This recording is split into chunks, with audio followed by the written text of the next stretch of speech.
How many discounts does USAA Auto Insurance offer? Too many to say here. Multi-vehicle discount, safe driver discount, new vehicle discount, storage discount, legacy. How many discounts will you stack up?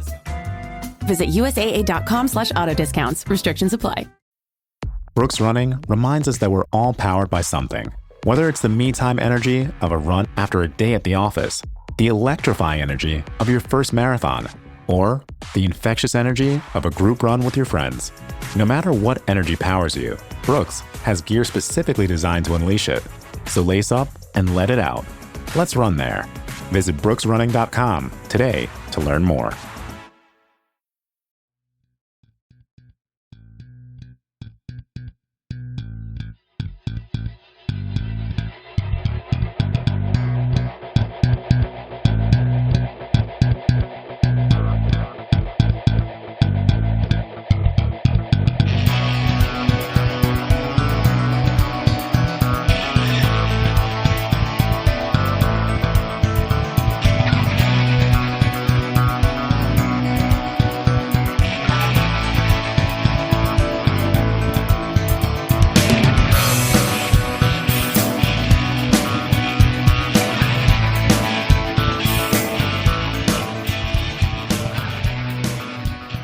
And welcome back to the Boundary Corner podcast, a part of the College Huddle Network, along with my partner, Brian Siegler, and our special guest host tonight, Coach Robert Compton. This episode is brought to you by Dr. Jeremy Counts down at the Counts Family Pharmacy, your friendly neighborhood pharmacy, 301 South Main Street in Blacksburg. That's right. It's only three people.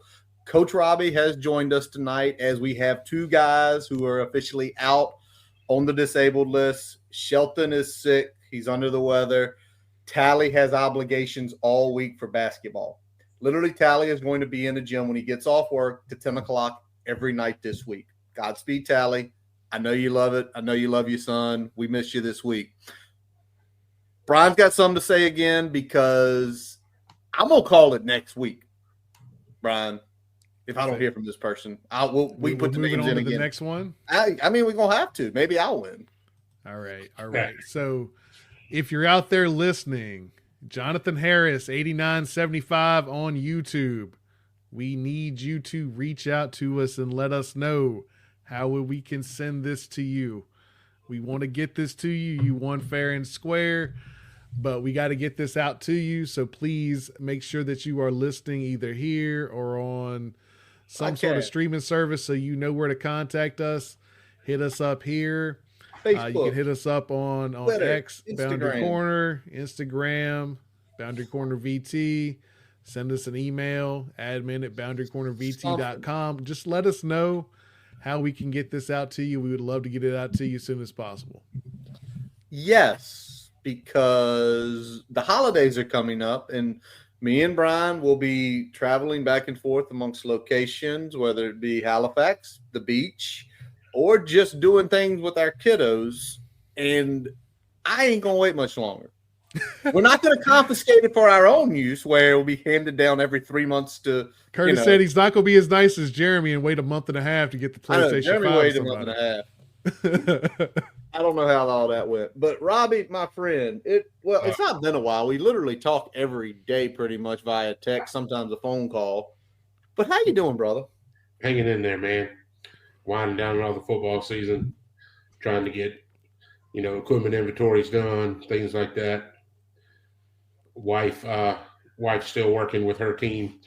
They're starting their playoff run this week, so we're as much as I'd like to just get into watching college football, there's still plenty of high school football to go around here. So we're rolling on through it. There we go, man.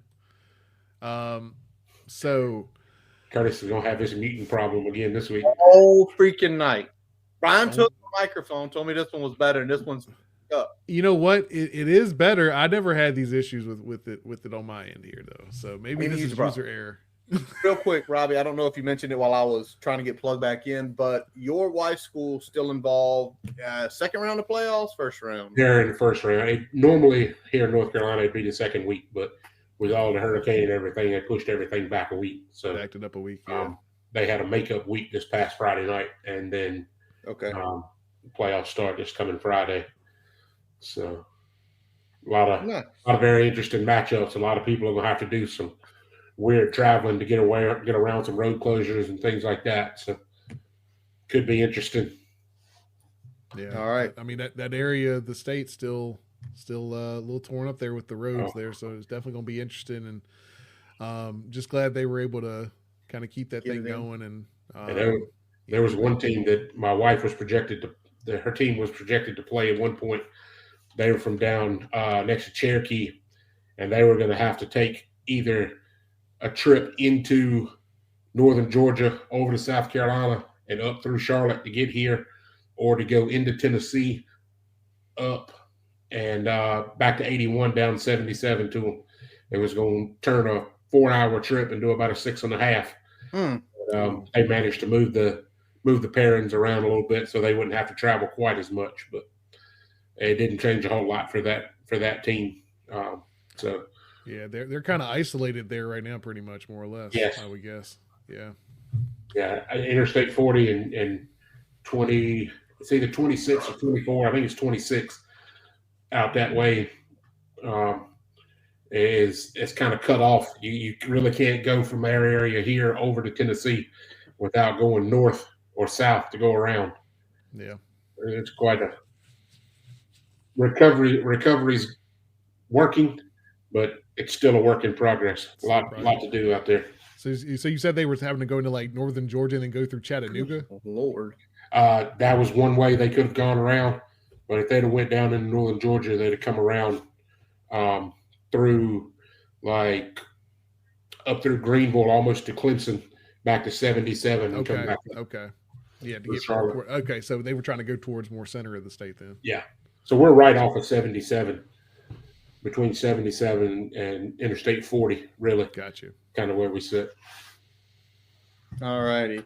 Well, again, for that part of North Carolina, not too far from where Robbie coaches and lives nowadays. Still, again, many prayers. It's still, I believe you had it on the bottom last week, Brian. I'm not sure if you have it back on the bottom this week. Yeah. For definitely a good cause. Take a look at that.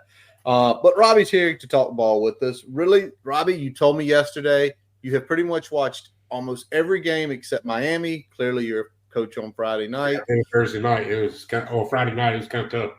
Can't watch that game. So, but we're going to break it down. We're going to do what we always do, something that Robbie basically turned us on to the idea last year of, and that is we've got to talk about the game first before we get into the season stuff, because Robbie's got some very, very interesting opinions. I'm not going to say harsh. Some of them are harsh. Some of them aren't on the season in general, but we do have to tell the truth Tuesday about what happened at Clemson or against Clemson last week as the Hokies fall 24-14 to go to 5-5.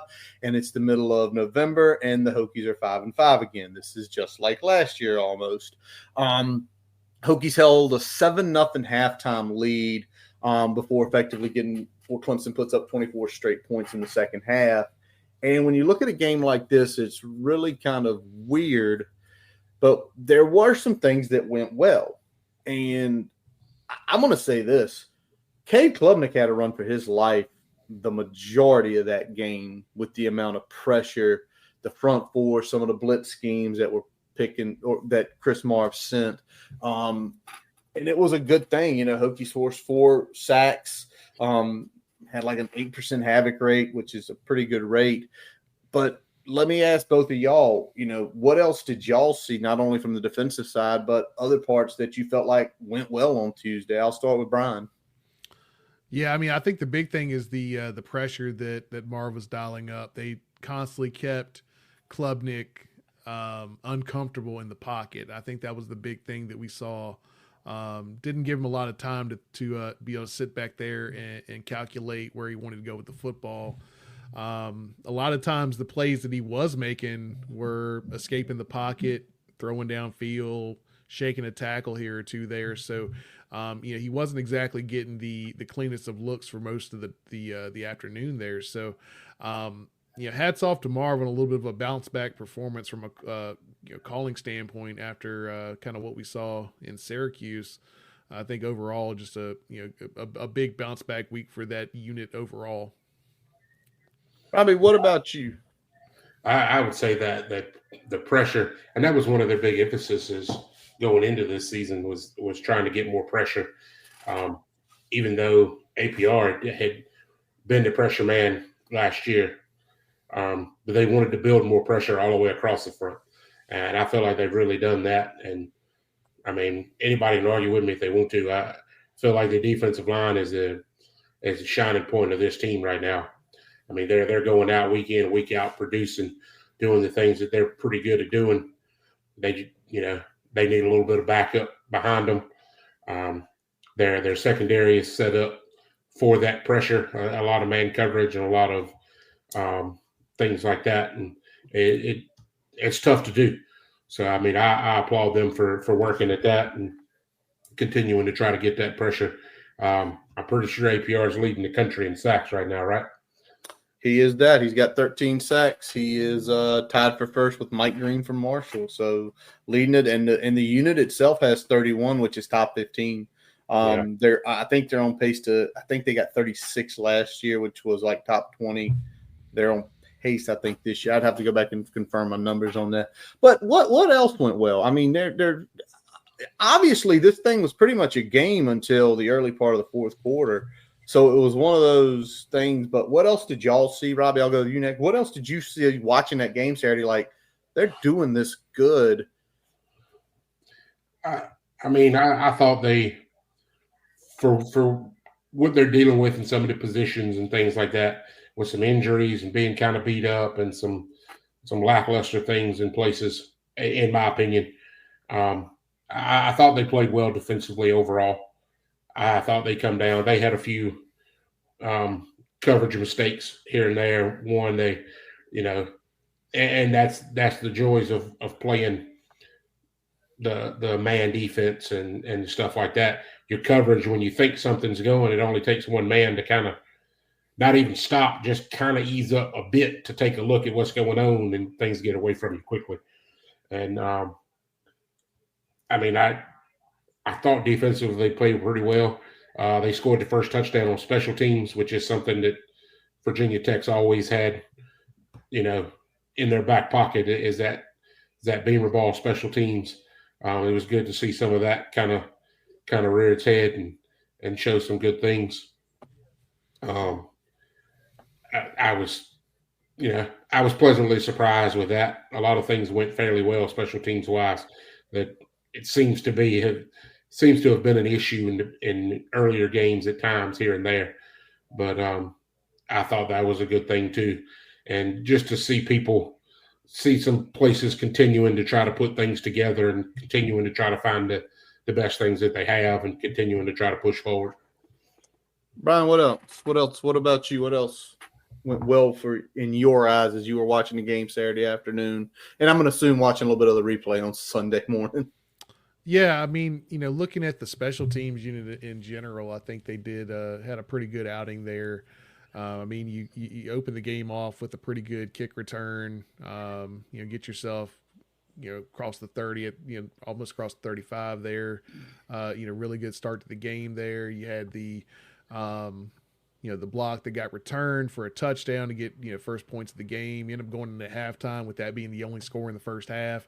I mean, it was kind of a weird game to watch offensively because, we didn't really do a whole lot, but we were doing a whole lot well, especially when it came time to get off the field. So I'd say, when we look at those money downs from a defensive perspective, we did a really good job of capitalizing on situations where we were able to get them in late downs and be able to get off the field, whether it's, interception, whether it's a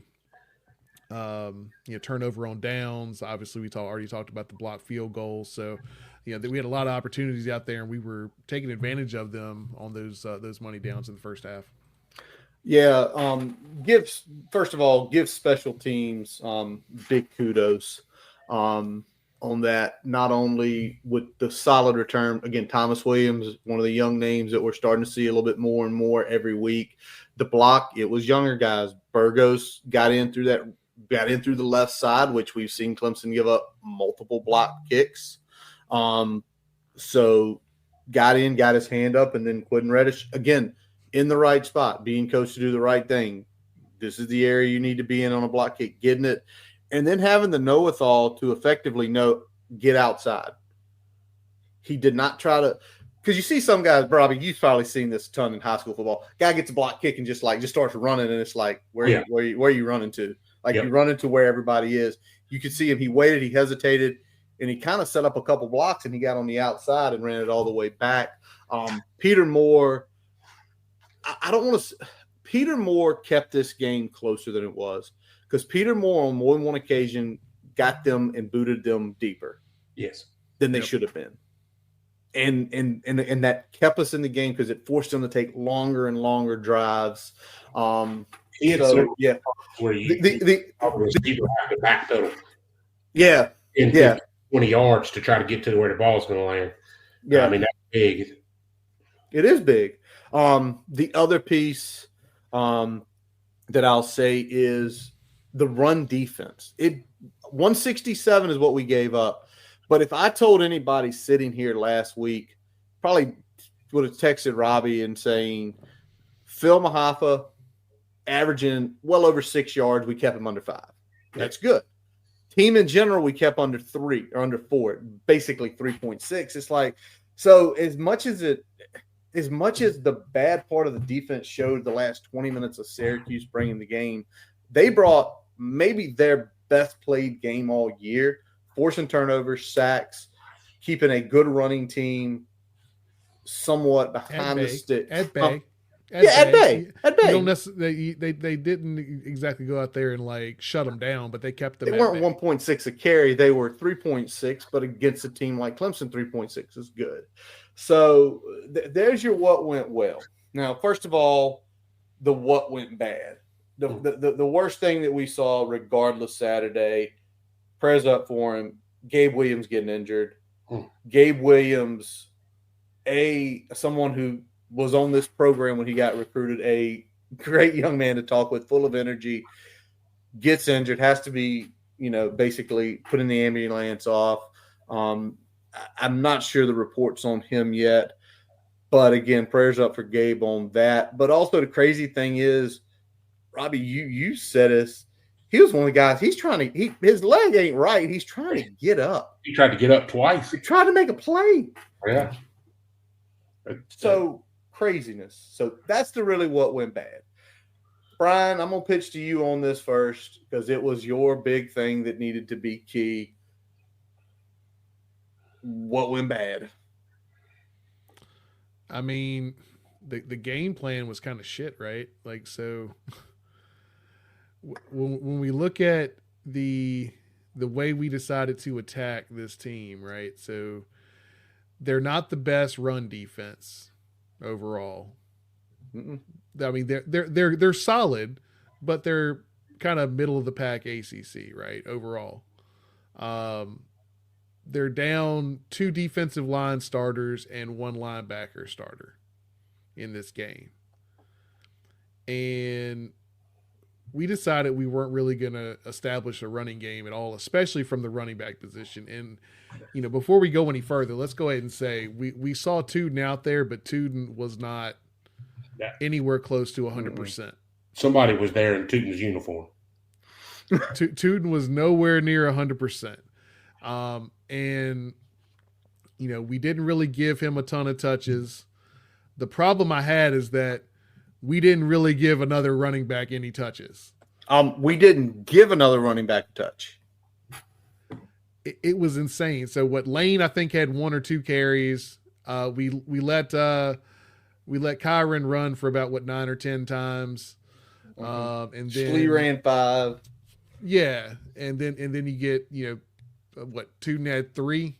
Tuden had 4. Had 4. And me and Robbie talked about this, Brian. I think I texted you as well. You know how many plays Tuden was on the field? Well, like 50% of the offensive snaps? 30. He was Jeremiah. Yeah. And Coney was on the field the other 30. Yeah. And we didn't throw the ball enough to not have gotten Coney involved in this offensive game plan. And if you know that your primary weapon is injured, your other primary weapon, at least in the running game, is coming off an injury and definitely also did not look himself either in Kyron Drones. And you don't give the number 2 running back in this game, at least because Thomas is out, any carries. That's malpractice, man. That's malpractice. That's not taking care of your players that are coming back. That's not taking advantage of the weapons that you have available to you. And I think that's the bigger problem that I have, is that we saw Coney, a couple weeks back to back, make some big plays, been very effective in the running game, and you don't give him a single carry. Oh, and he was on the field 30 times. Yep. Yeah. That was the bigger issue. He's been effective in the past, and yeah, you recruited him for a reason. Give him a shot. You got him on the field 50% of the plays in the game right here. Give him something. See what he can do. If he's losing yards every play, I get it. But, I mean, you got to find something. Well, the more irritating part about that, me and you talked about it yesterday, Robbie, was it's not like – you said a second ago, Brian. It's not like Coney was, this is the first time he's ever played. He freaking had 10 yards of carry against Syracuse. He broke a big one. And if he didn't break a big one, he was still getting roughly about 6 a pop. Like you said, Brian, it's malpractice that he was not involved in that game plan, whether Malachi Thomas or not. Robbie, you said something to me yesterday. I want you to kind of back it up now, because you asked, we kind of talked through it. How many games can a guy redshirt? 4. A guy can appear in 4 games, and as long as that rule is still the same, I don't think it's changed, but they can appear in 4 games. So where was the freshman? The freshman from down your way. We were talking about that, Brian. Like, okay, here's your chance. Get him to play against competition. You are down running backs, and you can say, well, they're not ready. Neither is who you're playing right now. If you're out there struggling, and we were mightily struggling on offense, I mean, that depth chart's depleted. Give some guys some run, man. You got your 2 top backs, are one's banged up to the point of being ineffective. The other one is not playing in this game. You have to get them involved in this game plan. Have to. Yeah. I mean, you're depleted at running back anyway. You've got, one guy on the field injured. You've got another guy out hurt. You've got another guy, I'm assuming is hurt too, in Prelude. You're muted, Curtis. Oh, PJ hurt. PJ did something bad with the bottom. Yeah, I mean, you've got several injuries. You're at home. So, I mean, there's no travel, there's no restriction on the number of travel. So there's no reason the kid shouldn't have been there dressed and ready to play. If they needed something, play it. I mean, that's my look on it. But the question is, what do you have to lose? I've seen enough of Mason playing that I feel like he's definitely got something that can play. Because, I mean, he is from Mount Airy down here, 40 minutes away. The team my wife works with plays them, their conference opponents. I mean, he's legit. I mean, I don't see why it was a reason not to give him some kind of shot. Or somebody else. I mean, yeah, anybody on your depth chart should have gotten a carry in this game other than Drones and Tootin, but somehow nobody else in that backfield got a single touch. And Mason had not played a game this year. It's wild to me. Played a game. If we were going out there and we were running the football effectively, then okay. If they don't get carries, they don't get carries. It is what it is. But when you are that ineffective offensively for the majority of the game, you're seeing little sparks here or there. You have a good play here, good play there, but you can't string a damn drive together to save your ass. Yeah. And you don't give any of these guys touches. It's wild. We'll talk about some of the stuff later with Robbie, just more his observations on the season is. So we've seen, again, it's what you kind of said, Brian, it's the ebbs and flows of this team. 2 weeks ago, the offense puts 30 plus up. The defense just looks like shit for 20 minutes of the game. This week, the defense against a very talented roster, whether you like Dabo, hate Dabo, he's indifferent. They have talent. Cade Klubnik was not that high rated just for shits and giggles. He is a good collegiate quarterback. Phil Moffitt's a good running back. Some of their wide receivers are good players. They held that team down for a whole half and kept them in check for a good part of the second half. As it's Kelly would say, other than another disastrous third quarter, we played very, very good defense. It was 14-7 after the third quarter, though. Go ahead. He was about to put Kelly would say the Ethans, the Cadens, and the Cades, and all of those guys might have been a little bit better than we thought they were. Some of them were. Might have been a little bit better than we gave them credit for to start with. They came and played, though. They came and played straight up. So let me ask this, because obviously that went bad. The money downs were not good. That's something that caught my eye. When you're like 2 of 15 on third down, you're not going to win many at all. So, so the other thing that, like, just what went bad in general for the offense as well was the ROPS, because we were 16 of 37. And there were 6 total drops, I believe.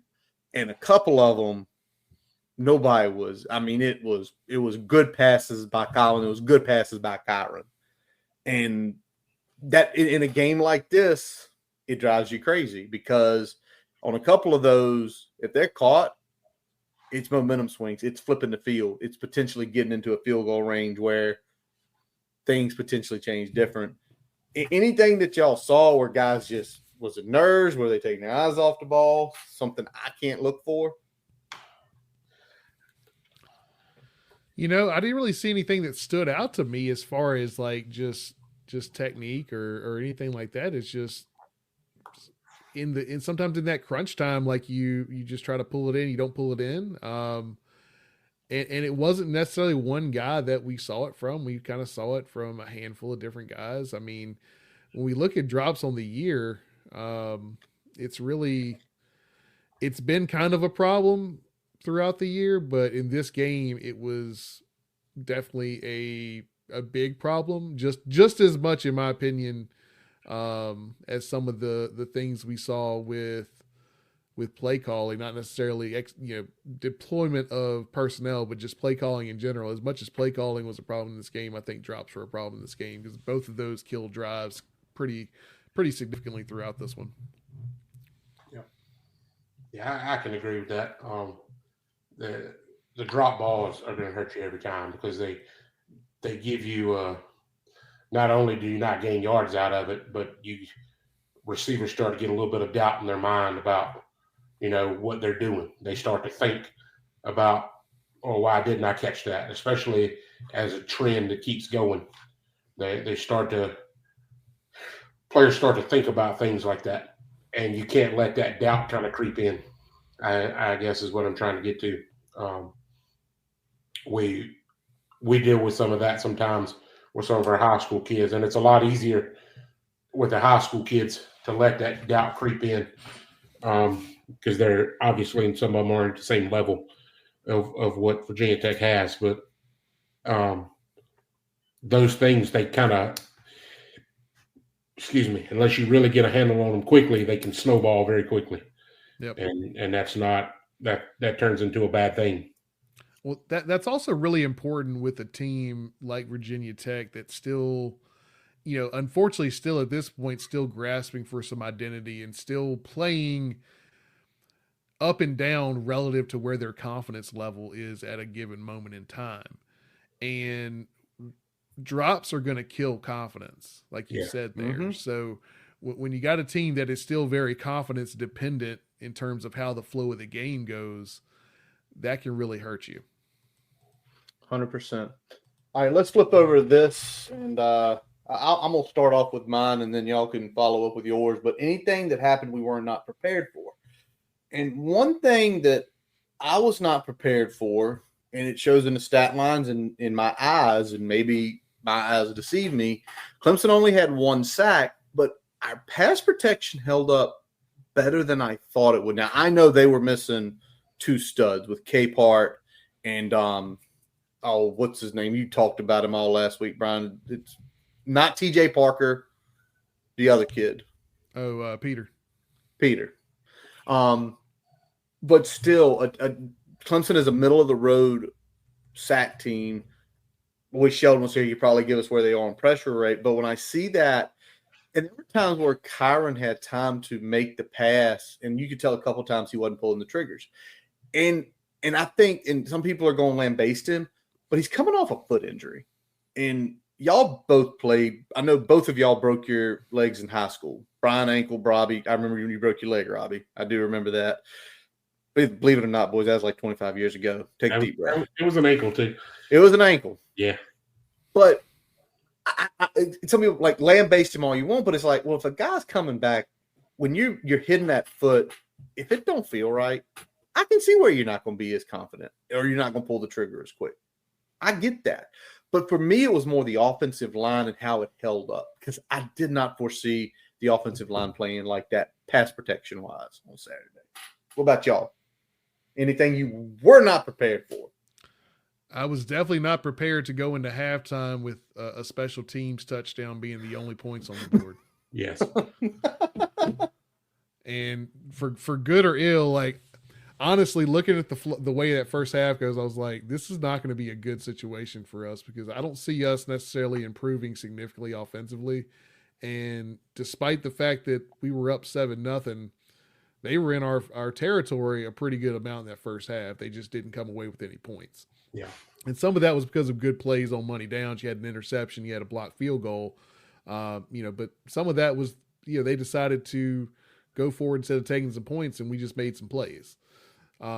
They left some points on the field in the first half that I felt like, they could have definitely been, +1, +3, whatever the situation could have been there, scoreboard wise.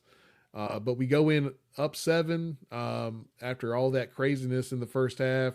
Very, very good defensive game. If you like watching defense, I mean, that was a pretty good half of defense. Because we made some plays there. We just couldn't string drives together. They made some plays and strung drives together, but couldn't finish them. And there was a whole lot of good defensive played in that first half. So really impressed by that on both sides of it. And like I said, did not expect to go into halftime with just one special teams touchdown being the only points. All right. What about you, Robbie? Anything you were not prepared for sitting down? Were you at the house watching the game? Yeah. Sitting here kind of by myself watching it. Oh, I'm sure that's great. That's one of those great feelings. You get to just sit and watch a football game by yourself. Yeah, it's kind of enjoyable. The big thing I was not prepared for was, when you first turn it on and you see Tootin warming up, you see drones warming up. Okay, they're playing. They got to be ready, chomping at the bit, full speed, ready to go. I wasn't expecting them to look as ineffective and as kind of limped up as they were. I feel like in my mind, I kind of expected if they were prepared to go, considering they didn't play last week, that they were going to be ready to go. And I just, even from the start with both of them, they didn't look like they were. Tootin looked more like a decoy, and Drones looked more like a whittled captain of, I got to be out there for my team, but knowing that he's not going to be as effective as he could be. And that I wasn't prepared for. Just seeing both of them in the starting lineup, I was much more prepared for a fight out of those two. And not saying that they didn't have the fight in them, but physically they just didn't. Yeah. It's sometimes it's the doing, right? It's the doing, right? Like you're ready for it, and then you start doing it, it's just like it doesn't feel right. Yeah. It doesn't feel right. Big shout out here from LeVar. And that stinks because the way they were out there, it was a couple times. I remember I saw Tootin pick up a blitz, and and I know y'all know from like picking up a blitz on like the way he did on a hurt foot, that had to hurt like a mother. Oh, no doubt. So there's some things we were not prepared for. So, I mean, the only other thing you can say is, should they have, and again, this is the second, maybe this is the game planning Brian was talking about.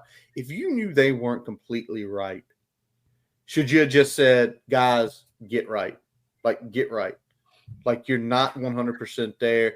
But I'm sure, again, probably to your point, Robbie, they probably like, no, coach, this is the biggest game. If we win this game, we still might can make the ACC. Things got to happen. We still might can make it to Charlotte, coach. And it's a coaching thing in my mind. Like, you look at, had they won last week and all of that's still on the table, having to do everything, then I see those two guys giving everything they got, half, at 68% of whatever they were standing when they took the field that day. Yeah. But the fact that it went down last week the way it did, and coming into this, you've got to kind of look. I mean, Tootin's done after this year, right? Yep. Drones effectively could be back. Yep.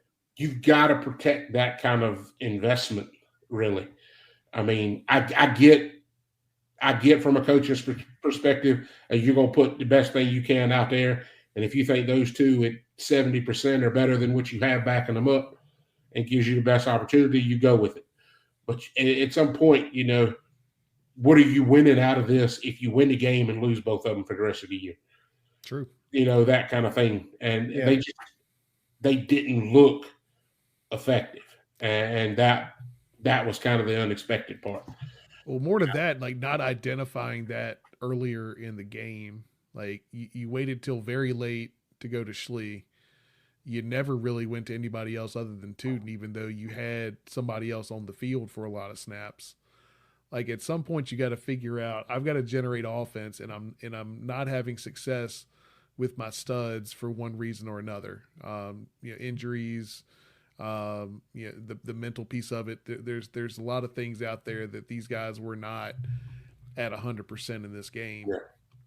And you got to weigh that, like, all right, they're out there. If they're not able to play at that percentage, are they potentially putting themselves in a situation where they could get more seriously hurt? Number one. Number two, if I'm not generating offense, if they are not being effective in what I'm trying to do schematically on offense, I need to do something different. Yeah. And that was either not addressed or was addressed so late it didn't matter. Yeah. All righty. We'll move one last piece here before we flip it over and talk to Robbie a little bit more about this season. We'll start with Brian on this. Brian, what is something better this team can do moving forward? Because as of right now, it's 5-5. Got to win one of the next two to become bowl eligible. What's something the team can do better moving forward? Something they can do better moving forward.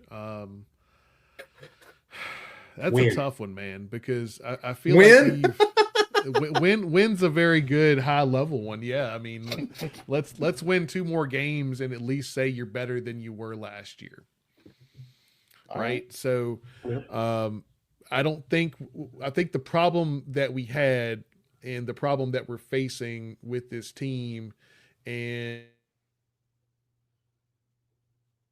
Oh no, Brian froze. Oh man, the tally magic is coming to Brian's computer. I was fully expecting that to be my problem at some point tonight. Oh, you got Starlink, right? No. I'm on Spectrum now.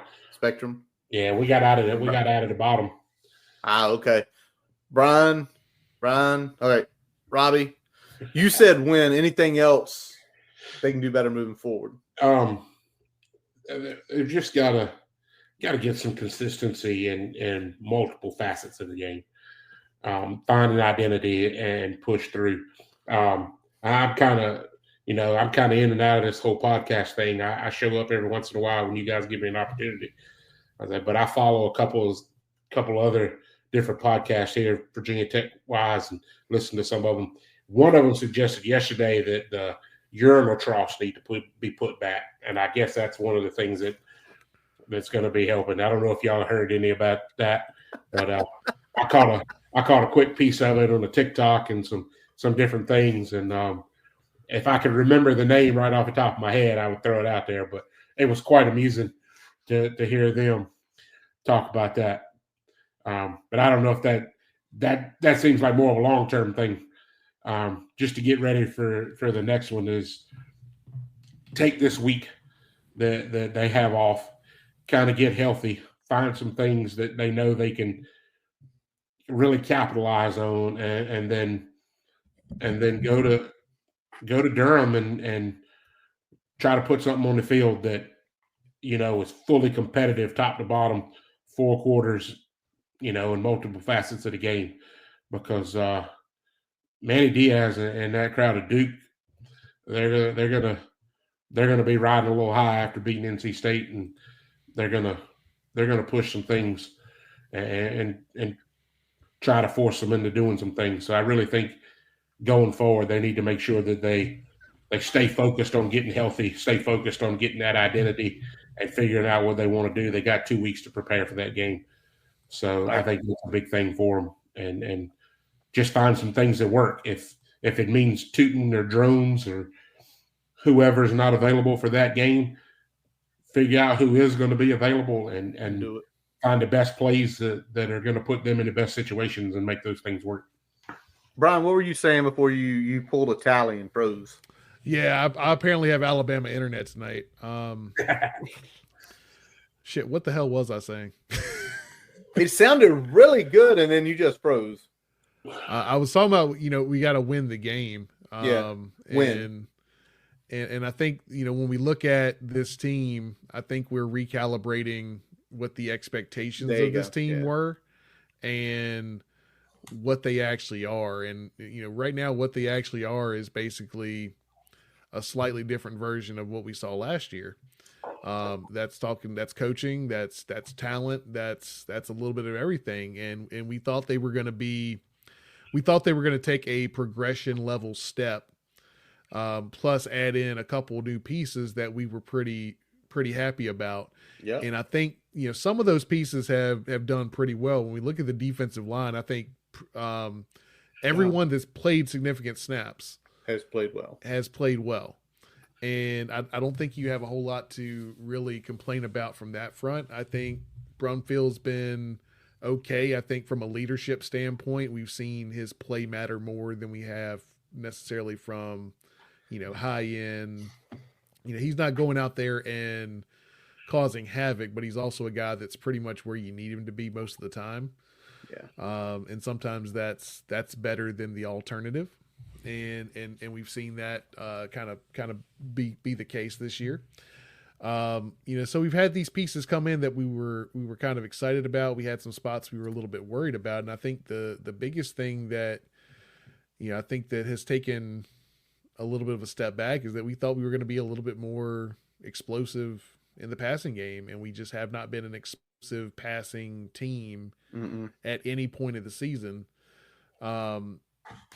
Outside of a play here or there, right? We will have a play or two a game where we look like that's the team that we could have been. But we haven't really put all those pieces together like we expected to this year, and have those, games like Syracuse last year where we just kind of, blew teams out and overwhelmed them in various ways. Our offense has not been quite as dynamic, I think, consistently dynamic as we expected to be. I think we expected this team to be more or less a slightly better version of the product we saw to close the year last year. And we expected, and we hit the reset button a little bit. We took a step back, and it took us almost a month to really get back to that level. And I think in some ways it's improved. I think the running game overall is probably a little bit better than it was at any point last year. But I think, you got tape on what drones can do, and coaches have went to work on taking away the things he does well and giving him some problems in the areas that he's probably not as polished in. And that's been a problem. And we haven't really had a great counterpunch to that. So, we're recalibrating those expectations, and we're realizing that we're basically kind of what we were last year, maybe a little bit better. And we're playing a schedule that's a little bit less forgiving. 19th toughest schedule in the country this year. I don't think we expected that out of the gates. Definitely. But as far as what we can do better moving forward, as we kind of wrap Tell the Truth Tuesday up, I think they've got to figure a way to play some of the young guys in meaningful situations, not garbage, but you've got to get them out there to get the game speed in their head, not just special teams. I'm talking about plays all over the place. That's where I am. Brian, you said a lot of good stuff there. We're going to continue that conversation with Robbie. I just want to give a shout out to a few people here. First of all, one of our loyal listeners, Andretti. What's up? Always man? good to hear from you, Andretti, up in Philly. Low country kind of with you, Brian. We expected to average 30, allow 17, and it's been average like 26, give up like 23. And that's when effectively Josh is kind of right there with you too. But it's one of those things where it's 5 games by 31 points. It's 5 games by 31 points. And I know Robbie got to win. Exactly. He's got to win. We talk about that all the time at the high school levels. You can't just win. You have to learn how to win. You have to know how to win. And when you're in a lot of those tight games like that, it comes down to knowing when to really put the foot down defensively and cut off the airway on that throat, or really drive things down and as we always talk about, run the ball when the other team knows you're going to run the ball. Yep. And just do it. It's Curb stomp. It's those things. Curb stomp. You have to learn how to do those. And what I was talking about with the funny parts of that podcast about what could have went wrong, it was the Virginia Tech for Legends guys on the podcast. Oh yeah, so Grayson went on that. Grayson and Joe went on that rant. Yes, Grayson Wimbish, and he's talking about the urinal troughs and sharing the turkey legs, and man, I laughed at that thing for I don't know how long, listening to them talk about that. Yeah, Grayson is fucking hilarious. We love having Grayson on here. Don't worry. I have a feeling you and Grayson are going to be sharing the same screen about a month or right at about 5 weeks from today. Yeah. Day wise. Sounds to me like pencil it in on your calendar. December 20th is the tentative state of the program day. I know school's ended for y'all on the 20th of December, so you're going to have good internet service, so you won't go in and out like last year. And I won't have to travel to South Boston the next day, so nobody will be angry with me. Yeah, exactly. I'm trying to think of when their last day of school would be there. I think it's like the 16th, 17th, something like that. Yeah, so you're gonna be well prepared for that. But anyway, by the way, that is going to be, we are looking right now, tentative date, December 20th. It's a Friday night because I ain't stupid enough to do that thing on any work day. I will have to be hungover the next day. If my wife tells me to run errands, I can live with that. I cannot live with going to work with a hangover. All right, real quick, as y'all know, we are brought to you by the Counts Family Pharmacy in Blacksburg. Another person who will be joining us on that wonderful day in December, he always does. Dr. Jeremy Counts. He is effectively the one that kicked that thing off. A tradition like none other. The question is, will the baby make an appearance this year, like last year, which will be interesting? Counts Family Pharmacy, your friendly neighborhood pharmacy, 301 South. You're the owner of a small business, which means you could use another pair of hands, like the experts at Verizon Small Business Days, August 11th through 17th. Get a free tech check and special deals like a free 5G phone. You know you want one. Call 1-800-483-4428 or visit verizon.com/smallbusiness to book your appointment. Verizon Business. Available for select 5G phones. New line device payment agreement and select data plan required. Credit applied to account over agreement term up to 36 months. Terms apply. Offer ends 8/17/2025. Vitamin Water Zero Sugar has great taste, zero BS, and obviously zero sugar. For those with zero room in their calendar, zero patience for slow walkers, those who get 0 hours of sleep on a Saturday night, have zero filter, zero given, and zero interest in grabbing a plain, boring water. Grab a delicious Vitamin Water Zero Sugar today. Main Street in Blacksburg. While we continue talking with Coach Robbie Compton here, our longtime buddy, Robbie has pretty much got to watch every game this year, which he is very proud of because being a high school football coach, sometimes it gets tough. And we bringing Robbie's opinion on because Robbie has obviously been on Virginia Tech numerous times. He sat in coaching meeting rooms, and we wanted to ask just Robbie some questions, not only from his perspective of knowing the staff, but just from his perspective of going to like AFCA clinics, going to other coaching clinics, getting to know these guys. We've got some things we want to unload on him, and he kind of wants to unload too because he's had to hold this in for 10 games, other than texting us occasionally and blowing off. But we got a few things we're going to ask him, and I'm going to let Brian kick that off. Yeah, man. And, we've gotten to get like nuggets here or there throughout these 10 games. And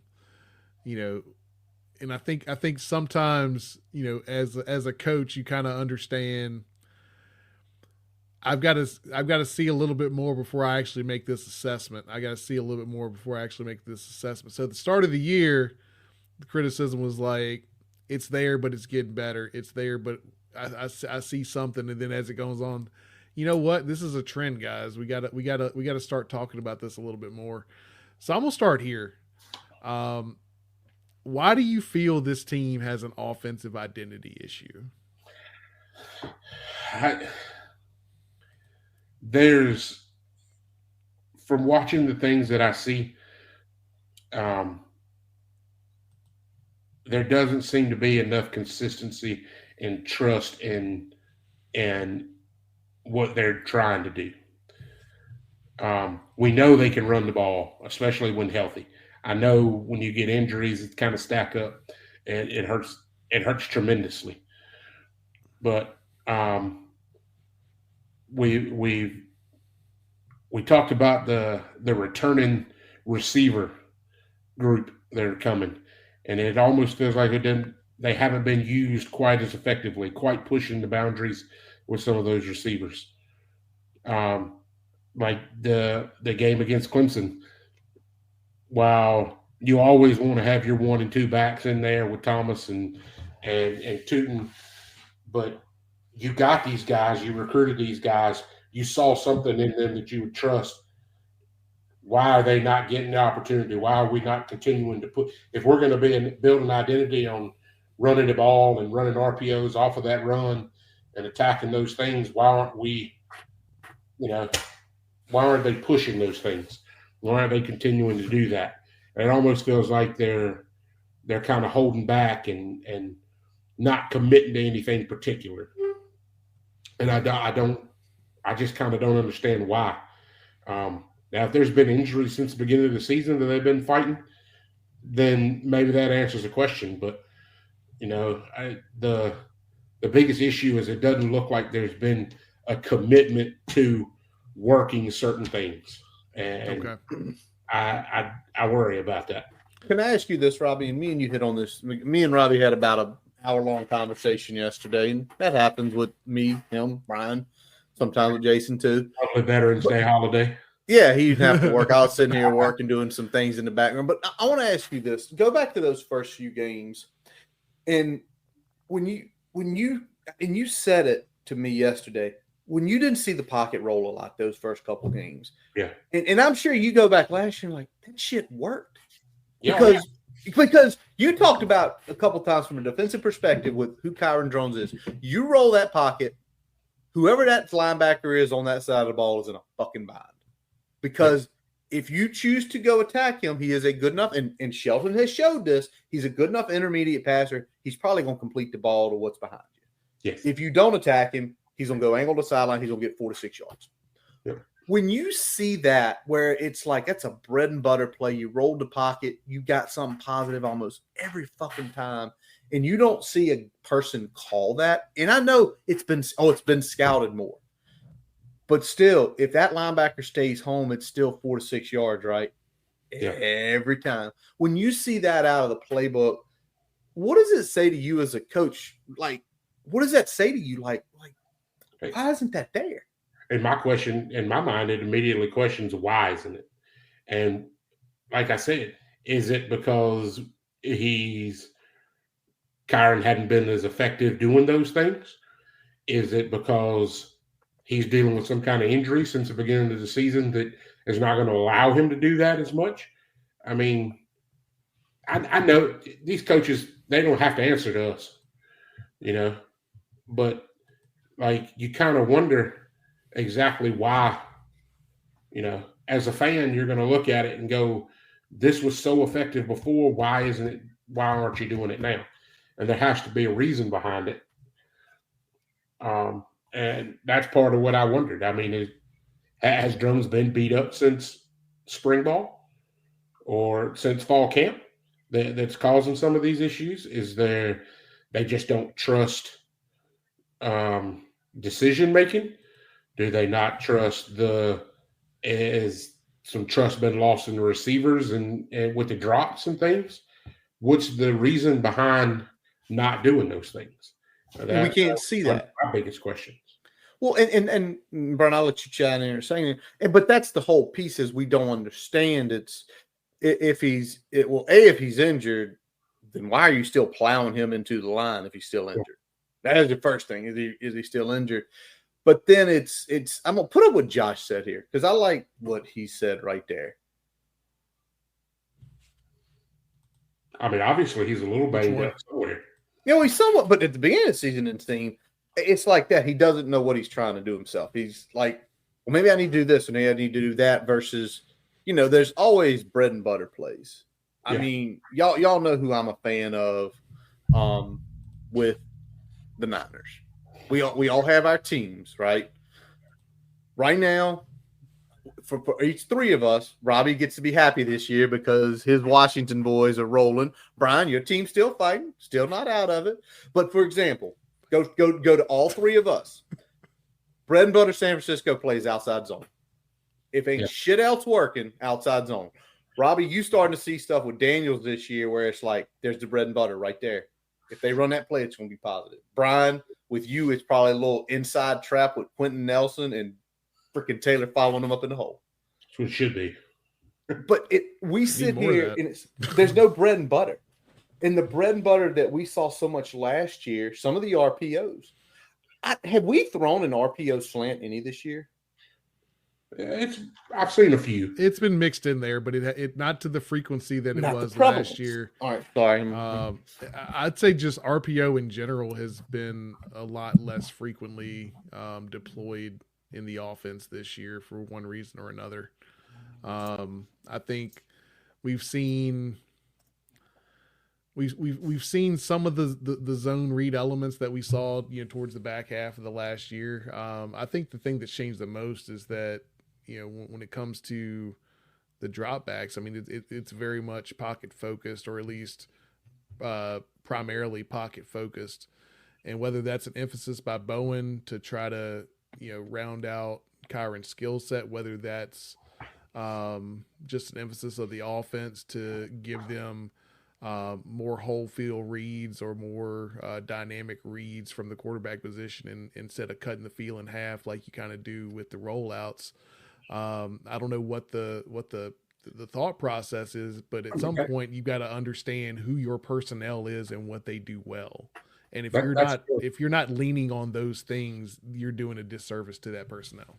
Yeah, but that's that's a little bit of an old way of thinking right now. I got to polish him up in the pocket, things like that, get him ready for the NFL game, that kind of thing. The NFL game is evolving to what he's good at. It's evolving to those kinds of things. So why sit there and try to focus so much on the polished pocket passing when so many of the NFL teams are working towards not using as much of that?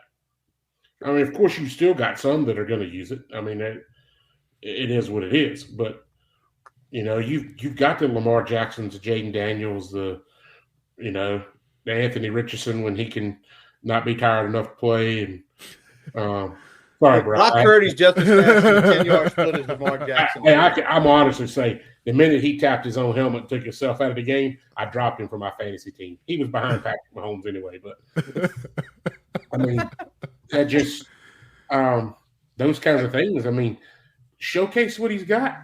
I mean, if he can play in the pocket and do those things, he'll show it when they need him to.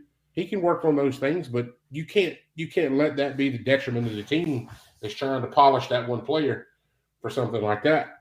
And I would hope that's not what they're doing, but I hope not either. You can't take the biggest strength of what Kyron Drone was last year and try to put that in a box. Yeah. Because it wasn't that. And so, you know, I think also like it's the confidence piece of it too, because, you know, I'll throw the comment up here. Where is it here? Yeah. So let's talk about this, right? So let's talk about this. If y'all haven't noticed, and we've got now almost 2 whole years, you know, pushing that at least of watching Kyron play football.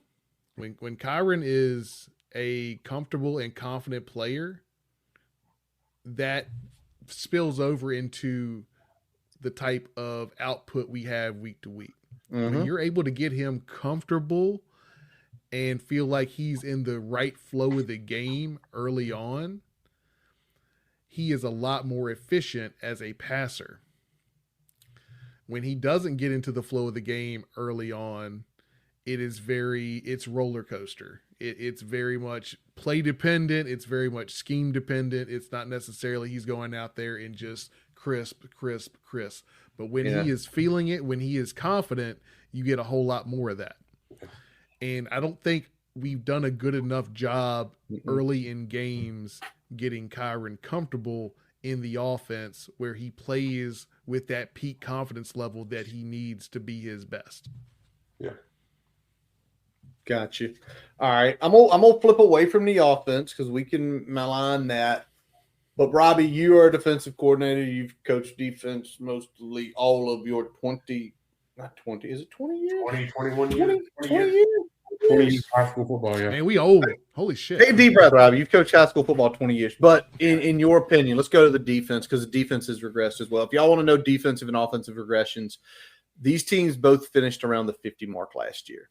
In total offense, total. I always look total offense, total defense, not point score because, you know, take a look at the Boston College game. They were within a touchdown and had like 7 yards of offense. Yeah. And they were within a touchdown. To me, the total offense, total defense says I am consistently moving the ball or I'm consistently not letting the ball be moved. We're 83rd and 87th. You take some of the luck out of the equation. You take the weird bounces. I always look at that. You can't win a game with 500 yards offense and 3 points. It's fair, but if you have 500 yards and 3 points, it depends on what you want to assess, and I get that. But I think both of those are valid points depending on what you want to assess. But if you want to assess, can you consistently move the ball and can you consistently stop teams that are moving the ball? Looking at yards is more important than points. Can I ask a question, Robbie? If you find 503, I want to see it. I will watch that game beginning to end. Because that will be the most impressive fuck-ups when somebody got inside the 15-yard line. Pittsburgh Steelers won a whole lot of football games in the late 90s, early 2000s, around there, with Jerome Bettis running for 25 yards and 3 touchdowns and winning games 21-14. Exactly. It's crazy. It can be done. But let me ask this. Let's go to defense. As a defensive coordinator, look through the lens, what has been the most disappointing unit this year? It obviously ain't the defensive line, so we can already take that one out because you already said that they're probably the best unit of the whole team. Yes. I have to say, I think it's the linebackers. I really do. Like, you had a height guy coming in from in the inside backer position coming with Brumfield. And while I think he's done fairly well, they haven't stood out at anything. You know, they had their issues of making reads and filling where they were supposed to against Vanderbilt in the first game. They've done better against downhill running teams, you know, coming in, filling gaps, but they're very athletic, very quick players, but I don't see a legitimate hole-filling monster linebacker that's going to play hash to hash. I just don't feel like they have that player. And we may be spoiled for years of Holyfield and Vince all do this one because my wife worked with them. Matua Puaka. You know, you don't have that kind of just downright nasty linebacker. Well, you got to have it sometimes. But is it to you, Robbie, too, in this case? Even though if they weren't the nasty feel like that, me and you were kind of talking about it too, is they're at this stage, it's 3 years. They're a lot of times they're making plays because of athleticism, not because of, I don't want to say been taught, but effectively been taught to read the keys, know exactly where to go. Is that why maybe even more disappointed? Because it's not like, okay, it's the first time you're trying to teach the kids to do it. Yeah, I feel like the plays that they are making is because of their athleticism, not because of the scheme and the things that they're trying to do. And that bothers me more than anything. Okay, I don't know that the scheme is there for what we're going to run against in some ways. They're very athletic, and I think that makes up for a lot of things. But that athleticism will take you out of position at times too. You can over-pursue things. You can overrun things. We saw a lot of that early in the year. Linebackers overrunning things, getting caught in washes, things cutting back behind them. Vanderbilt took full advantage of a lot of those things in the first game. And, I mean, those kind of things hurt. And I think having that linebacker that kind of consistently knows the schematics and reads and keys and not just relying on his athletic ability. I mean, bottom line, we've had some really good linebackers that weren't the most athletic, fastest sideline to sideline type linebackers. Yeah. And they've been very effective. So, I mean, that's a big thing I look at. Yeah, I agree with you. And I mean, when we look at, you talk about the discipline piece of it. We had a whole game looking at the Rutgers game where they just ran that RPO over and over and over and over, and we just didn't have an answer for it. So, I mean, it's been kind of one of those very inconsistent performances from that group overall. I mean, I think Woodson is, for still being a young player, is showing himself to be he's the most talented. He's a redshirt freshman in that group. Yeah. He's showing himself to have that capability. And I don't know if he has the capability to play inside, but I think he's getting to a point where he's going to be the future at that position for this unit. But outside of that, we've got guys that can be disruptive, but they're not consistent. Yeah. And I think that's where they're not disciplined. Exactly. And it's not always just discipline, but it's the consistency of play from these guys. And sometimes it ebbs and flows in terms of effort. Sometimes it ebbs and flows in terms of technique. Sometimes it ebbs and flows in terms of discipline. It's something different every week. And that's why it's hard to really get a gauge on what to fix or what you think needs to be fixed, because you're getting kind of different information week to week. And that's a reflection of coaching, because it's showing that you're chasing an answer instead of going out there and breaking it down to the nuts and bolts and building up that foundation that you need to.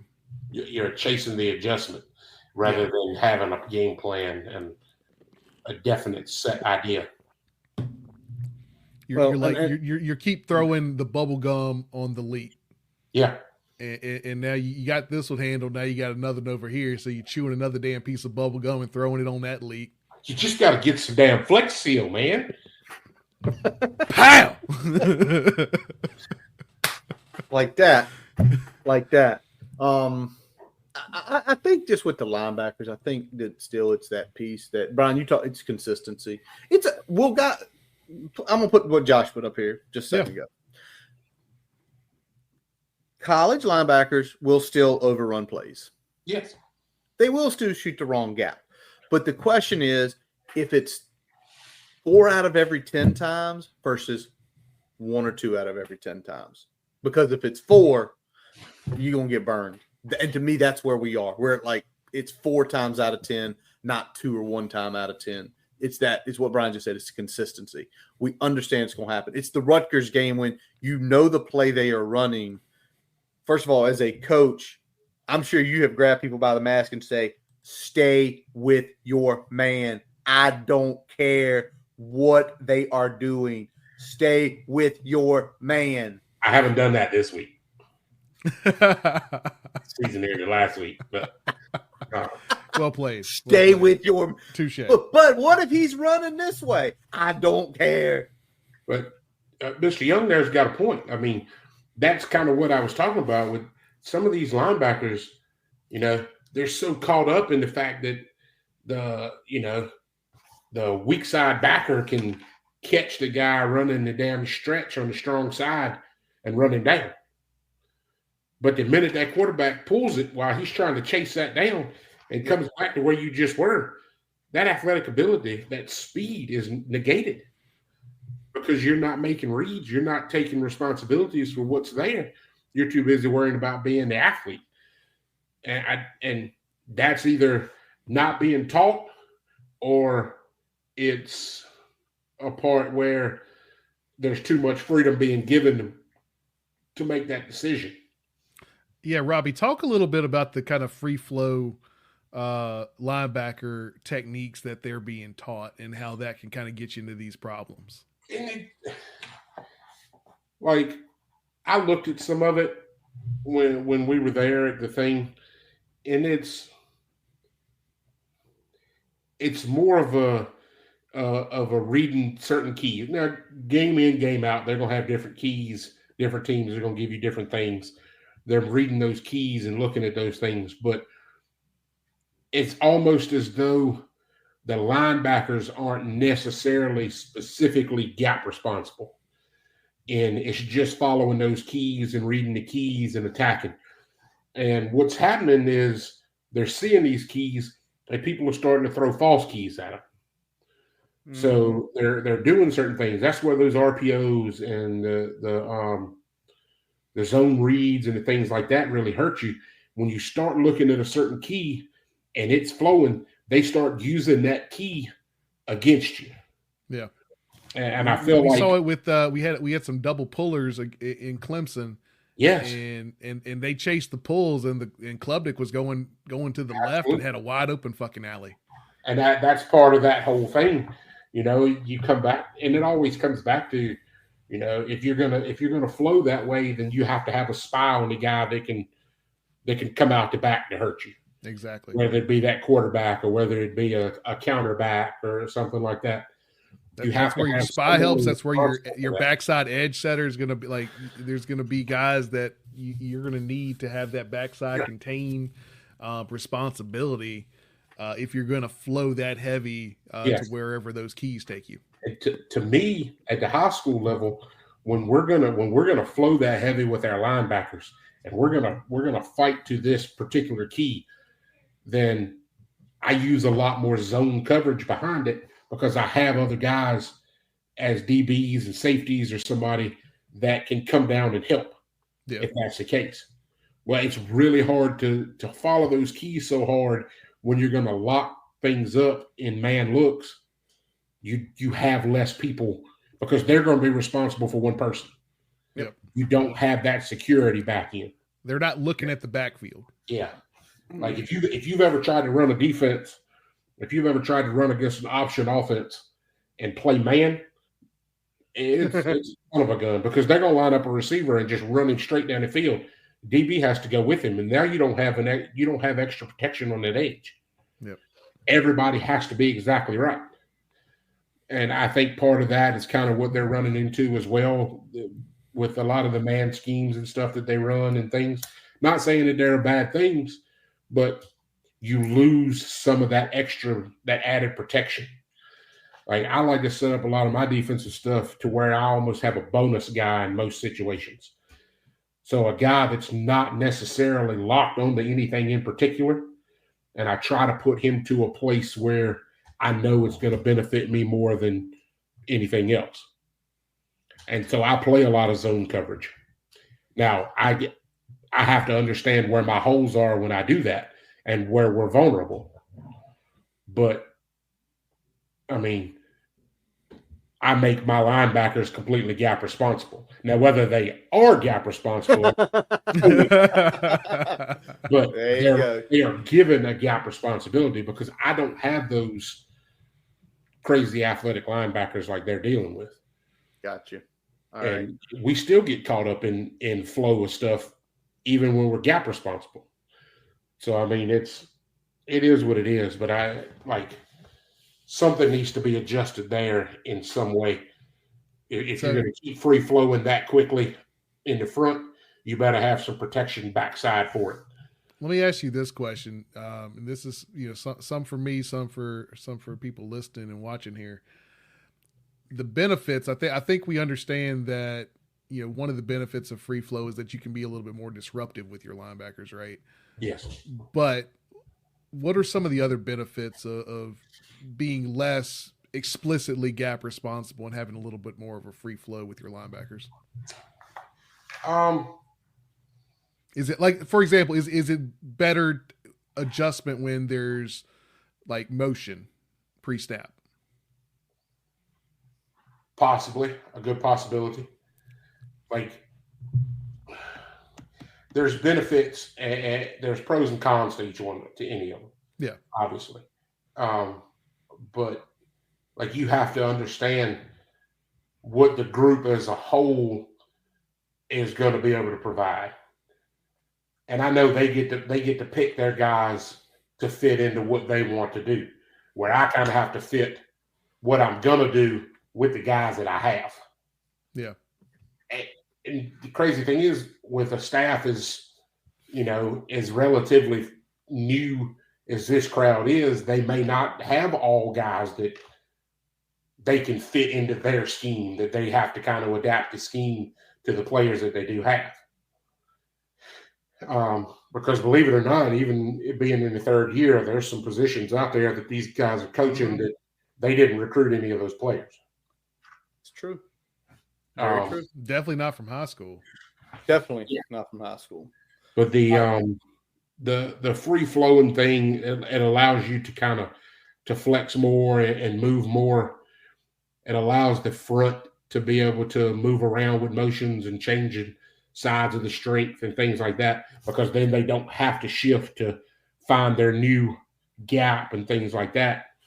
It also allows you sometimes to get more people to the point of contact as long as they're reading the keys properly. It's when you read the keys improperly and there's no one on the backside, and the next thing you know, it's sometimes it's not necessary. Sometimes you read the key exactly the way you're supposed to, but the key was put there for a reason. It's to take your mind off of another area so that they can go back. That's the whole point of the zone read. It's a false key. You said it earlier. It's a false key.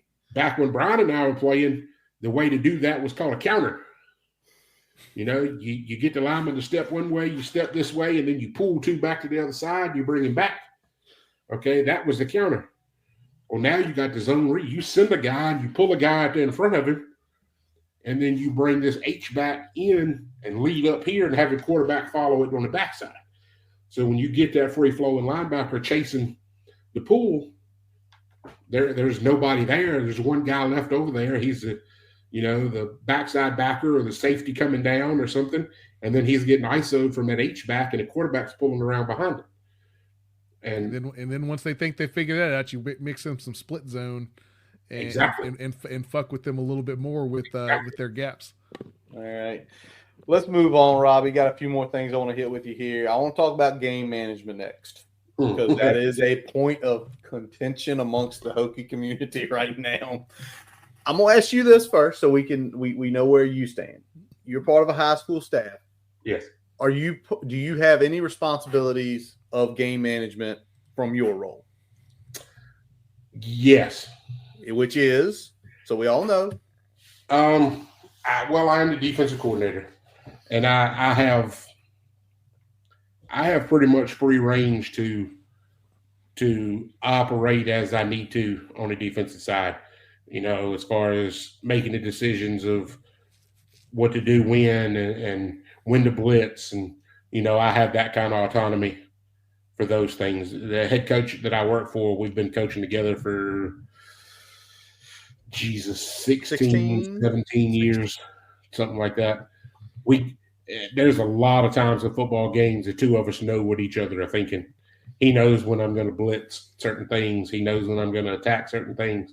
I know when he's going to run certain plays on offense. And it's just kind of we have that. We're on that same page. And the good part is in game situations, defensively, I get a little hard-headed and things at times. There's been times where I was talking about having the ability to call timeout. There's times he calls a timeout while we're on defense because he looks at me, he's like, hey, you need a timeout? And I'm like, no, these guys got to figure out what the hell is going on and nut up and fix it. And he goes, well, we're going to call a timeout and you're going to tell them how to fix it. Okay. I mean, those kinds of things. But there's a lot less thought process. I don't want to say it that way. I was going to say there's a lot less thought process in the game management part on defense, but there's not. I mean, you got the object of it is tackle a man with the ball, keep him in front of the sticks. That's what it comes down to. True. There's a lot more game management to it on the offensive side. All right. Do you have a responsibility on that side of the ball? I don't know that I would say I have responsibility as much as I am looked at as somebody that I can give sound advice and I know particular situations and what statistically should be the best call in certain situations. So, all right, so hold on. Does Dave buzz you when it's 4th and 3 from the 50-yard line, you're down 2 points, middle of the third quarter? Yeah, he'll ask. Okay. What do you think? Okay. What should we do right here? What's 4th and 3, 50? There we go. I'm gonna go. Here we go. 4th and 3, 45-yard line. You're down 2 points, 21-19. 10 minutes left in the game. So you got a little bit of game left. What do you do? What is? First of all, I know there's the sheet, but you said y'all have y'all's own sheet, right? Like there's the sheet, and then there's your own sheet. Statistically, with 10 minutes left, you're in the +8 minute mark. Yeah. The right idea is that you're only down 2 points. You don't have a field goal kicker that can kick it from the 45-yard line because that's a 52, 53-yard field goal. Something like that. In high school, we don't have that guy. Some colleges, you don't have that guy. Let's just face that. Because that'll give you the lead. You kick a field goal.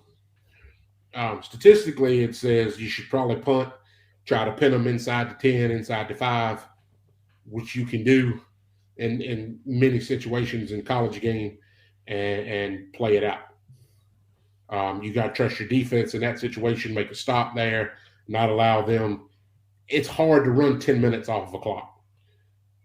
Unless you're Army. Did y'all see that drive, by the way? Yeah. Did that make you cringe as a defense? First, I know did that make you cringe as a defensive coordinator seeing that? It could. Yes, it very well can. Like, we got 4 more yards. It's going to tell you should go for it. I mean, you should go ahead and stop it. You should punt it and do everything you can defensively. Because if you could pin them inside the 5, you can get pressure, especially at Virginia Tech's way right now. Get pressure. You might can get a safety out of it. You might can get them to have to punt from in the end zone. And then who knows what can happen. Now, us at a high school level, we cross the 50, we're probably going for it. There you go. And what our thought process is, okay, we only need 3 yards, we're going to go for it. So we're going to have our 5-yard hitch routes. We're going to have our middle screen, like a hot screen from the back coming out. We'll try to drop it underneath and get what we can. If they're blitzing, we should be able to drop it behind the blitzing backer, things like that. Well, in high school, you always have that added part of, okay, my hitch is covered. My hot route that one backer didn't blitz, he's sitting in the middle on it. Okay, I can chunk it high and float it 30 yards, and it's essentially a punt because 8 out of 10 high school safeties, in their mind, I'm catching an interception. I'm catching this bastard. He catches the ball at the 4 or 5 yard line, and the receiver that's going down there, his intention is not to go catch the ball for a huge ass Hail Mary touchdown. It's that guy catches it, I got to tackle him as quickly as possible. All right. You don't get that benefit in college. Most of those DBs are going, I knock this down, that ball goes back up there. In high school, these kids are going, ooh, interception. And they're going to catch it. And some of them might fall down trying to take off running before they get their feet on the ground. And I speak from experience. I mean, those situations there's always a statistically expected way to do it. And people put together sheets and all of this of plus 10 minutes, under 8 minutes. Oh, Lord. That's awesome. We don't play South Stokes anymore, but I'd love to. Got me thrown all off. Okay. All right. That's what we do. But you've got those sheets and you got all of those things. And I mean, you could put together binders and binders of situational things, but can you look through that binder in 25 to 40 seconds that you get on the sideline to make a decision? No. Yeah. You're making a decision from here, and you're going with, you have every coach that's ever put together a game plan for a week has situational things that they're expecting that could happen and that you have to be prepared to do. And inevitably, every game you get into, all of those situational things that you practiced all week aren't going to come up, and the ones you didn't practice will. But, Rob, you were telling me with that, you said you feel like y'all have the index card, right? You have cards that basically you say the one reason Dave comes to you every time is pretty much you've got it memorized. Like, the timeout, when to take a timeout kind of thing is in my head. The 2-point conversion versus PAT is always in my mind. And the punt versus go for it to an extent is in there. I have the idea of, what statistically is said should be done in those situations. Now, do we follow those? Not all the time. The ones that we follow the most is probably the PAT versus 2-point. I mean, if you can tie it with the PAT, you kick the PAT. But if the PAT is still going to leave you down by 1, why go for 2? Because if you go for 2 and you miss it, now you're down by 2. The field goal still gets it. I mean, those things are just, those little things. But what it comes down to, man, you can look at all of those things you want to. You can cover all of those different cards and books and statistics and all of that. Bottom line is when you make a decision, you have to stand behind it. And you can make that decision and people will go, ooh, he made this decision. He's got balls.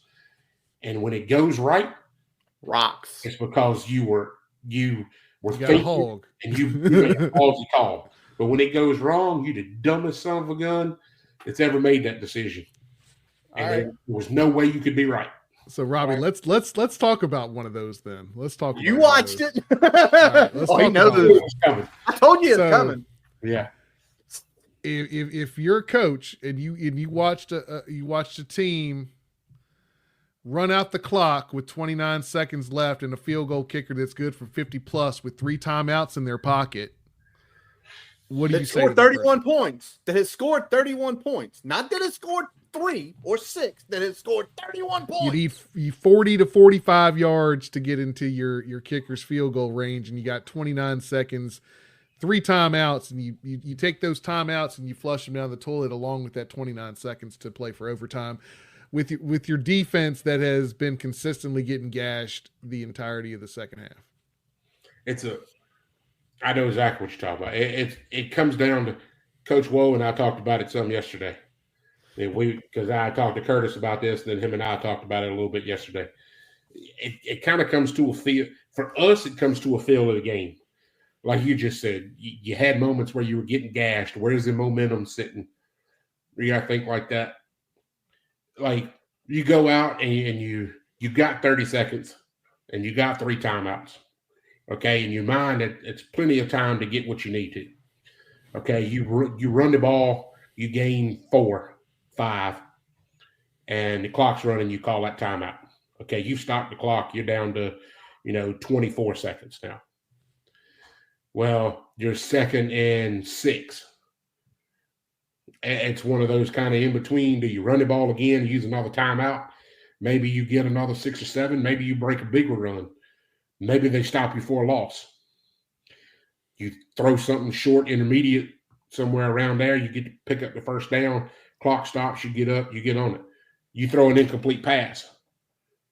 You lost. You got 3 seconds off the clock. The clock stops. Now you're 3rd and 6. Now, in just about everybody's mind, you have to throw it. So then you throw another incomplete, or the pass gets broken up by a good play. So now it's 4th down with 21 seconds left. What do you do? So, I mean, it's kind of a feel for that, if they got in that situation, what do you do with that 4th and 6? You punt it and give them a chance with those 20 seconds.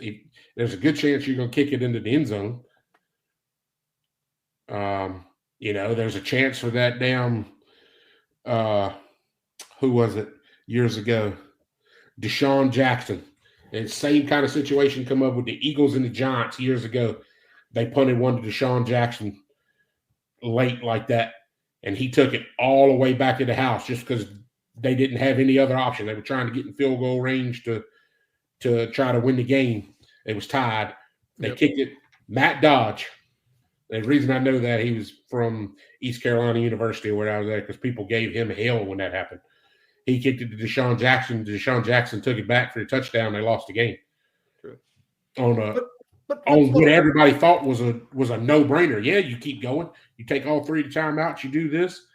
Well, hell, then you sit there. You got 2 timeouts left. There's 21 seconds left. You threw 2 incomplete passes. Now you got to use the timeouts on defense if you get that opportunity.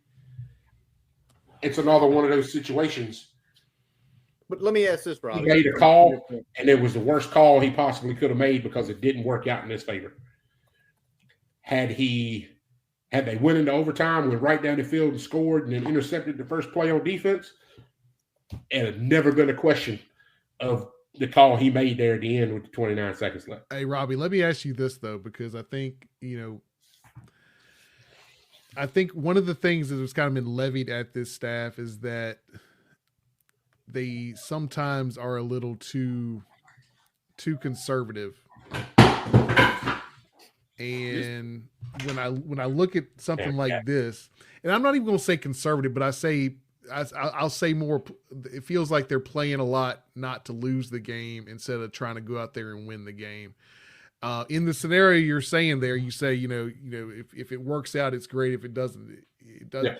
I think from a fan perspective, you can live with going out in a blaze of glory a little bit more than you can sitting on it and then taking your nuts into the overtime, knowing that your defense is gassed and gashed. But hold on, let me ask this, Robbie, and it goes back to what you said with what Woj did to you a couple times.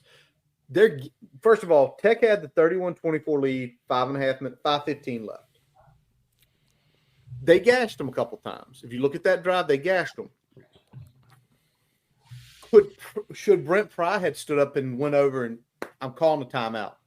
Everybody get over here in what you just said. Listen, they have to get it in the end zone. They cannot kick a field goal. They are going to go for it on 4th down. But he continued to let it play out. And I know you said just a while ago, we're going to figure it out on the field. But it isn't the head coach. It's like, especially, and again, this goes back to where he was thinking, well, we're going to win this game on defense. I'm going to save my time. I don't need my timeouts. Not thinking, well, what if they score? And I know you can't have that mentality and all that. You got to play every card. If you're saving your timeouts when you're on defense, you got to fucking use them on offense. It's true. You can't take 3 timeouts into overtime. No, you can't. But the way I would have seen that one, Brian, you talk about running the ball. You need effectively 40 yards. Yeah, you need 40 yards, 29 seconds. If you are worried about what's going to happen. I'm pulling up the stats from that game, and I can't remember. Sorry, it's just what happens to me as you get old, folks. Schlee that game had not thrown a pick, was 16 to 24, was averaging 9 yards a pass. I sit here and say, with 29 seconds, the first play should be go for the big play. Because if your thought is, well, let's play for overtime, your first play, if you go big play, if you don't hit it, you probably waste, 6-7 seconds. There's 22 seconds left.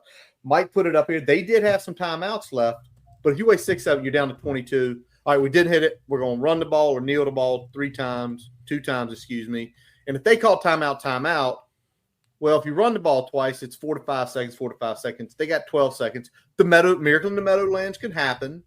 It's Carrier Dome. It probably would have happened, knowing our luck. But you sit here and it's like it was basically it wasn't. He didn't help his defense out any by not calling a timeout with them getting gashed. And then to Brian's point, well, you sat on them and you didn't do any damn thing with them. There's no consistency with that. And I think that is, as a fan, it's frustrating because you sit here, it's like, because when he didn't call a timeout, I was walking a wooden iron when that drive happened. Oh, we didn't call a timeout. It's all right. We got 3 timeouts. We got 30 seconds. In the world today, that's like having a minute and a half because you got 3 timeouts, and as soon as that ball is called and you go down, not counting if you go out of bounds. Yeah. Not counting if you go out of bounds. The clock still stops on a first down. At a first down. It was like he thought it one way and then didn't do it. Where if he had just called the timeouts while they were driving, trying to get his defense sorted, well, first of all, if you call 3 timeouts and you just do the math, you're sitting probably over here with about a minute and a half, 45 seconds left. Yeah. Right. And then you can say, playbook's wide open, go attack. We ain't got no timeouts, but we get some first downs, ball stops. So I can tell you from a defensive standpoint of a little bit better of what his thought process was in not taking the time out where they were getting gashed is because they were moving with tempo. They were moving quicker. And most teams limit what they're going to do in that tempo. And you have a pretty good idea going in of what they're going to do, and you're trying to take advantage of it. If they call a timeout, it gives them an opportunity to go to the sideline and set up 2 to 3 plays that go, okay, when they come out and line up this way, we're going to run this because it's going to take advantage of a certain thing. We're going to run this if they line up this way. It takes advantage of a certain thing. And it gives them, statistically, it gives them more of an opportunity to produce a big play and gash you even more rather than keeping them at that tempo and trying to take away the 1 to 2 things you know that they're going to do. The idea being they're seeing success in this. That's why they're going tempo. But we feel from a personnel standpoint, we at least have the right personnel on the field right now. If we can just nut up a little bit, get some stops, it limits the different variety of ways that they can attack the defense. Yeah. They can't necessarily take any more advantage of the personnel we have on the field right now than they already are. And it's a person, it's a Jimmy's and Joe's type of thing. Yeah. In my mind. Yeah, I get that. All right. So we're gonna wrap this up because we still got big screener to do, and we're gonna go 2 hours tonight, but that's not a shock with us 3, Robbie. Real quick. Hours and hours. I gotta go to work tomorrow. I do too. But we discussed it last week, and I want your opinion because we were talking about obviously the staff. The staff as it's comprised right now, it's 500. I think we all will say, as fans of Virginia Tech, 500 is not acceptable. How many? And if you want to name names, you can. If you just want to write positions, you can show it. But how many staff changes do you think has to be made in this offseason? Because now it's 3 full years. First year, we can say you had no talent. The last 2 years, you've had some talented guys. And right now, if they go perfect from here out, the combined record will be 13 and I can't do math. 15 and 11, which again, 15 and 11 is 7.5 and 5.5. Again, that's not looking the greatest. So, you tell me, what is your opinion on this? If they win these last 2 games and win the bowl game, then it's going to be very unpopular, my thought behind it. I could feasibly see no real changes being made and making an emphasis on certain things, finding somebody with more of that situational experience, those things to kind of bolster a very inexperienced staff when it comes to a lot of those things. All right. How many years you take away Coach Pry's years of head coaching experience here at Virginia Tech? How many years of head coaching experience on that staff? The Sean Quinn with 2. There's a total combined 5 years of head coaching experience. There's a total combined of offensive and after Quinn's 2 at Savannah State. What is Savannah State? Savannah State. After his 2 years at Savannah State, the next closest one is J.C. Price with, 3 games, 2 games? Whatever he was interim coach? 3. Yep, that's right, 3. Yep. So you went best case scenario. What if it's 6 and 7? They win one of the final 2, they get bowl eligible, losing bowl game. Then you've got to start looking at, the essentials of football. Why are you not scoring points and why are you giving up points? And those are going to fall to the heads of those 2 sides of the ball. And they, it's changing scheme or figuring out what's going on, or it's changing in personnel. The thing you got to worry about right now is, we've talked about the great recruiting classes and stuff they tried to put together. Where are those things going to go if these guys are? Well, there's great recruits at the school right now that you really haven't seen anything from.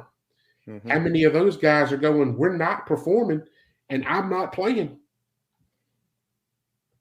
At what point are they going to start looking other places? What point are these recruits going to start changing their mind?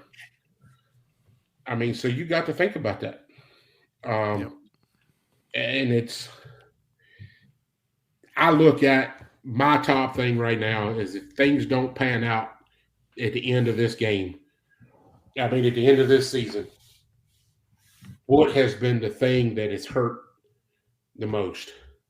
And that's giving up a lot of points at the end of games, allowing those gashing plays and allowing those points at the end.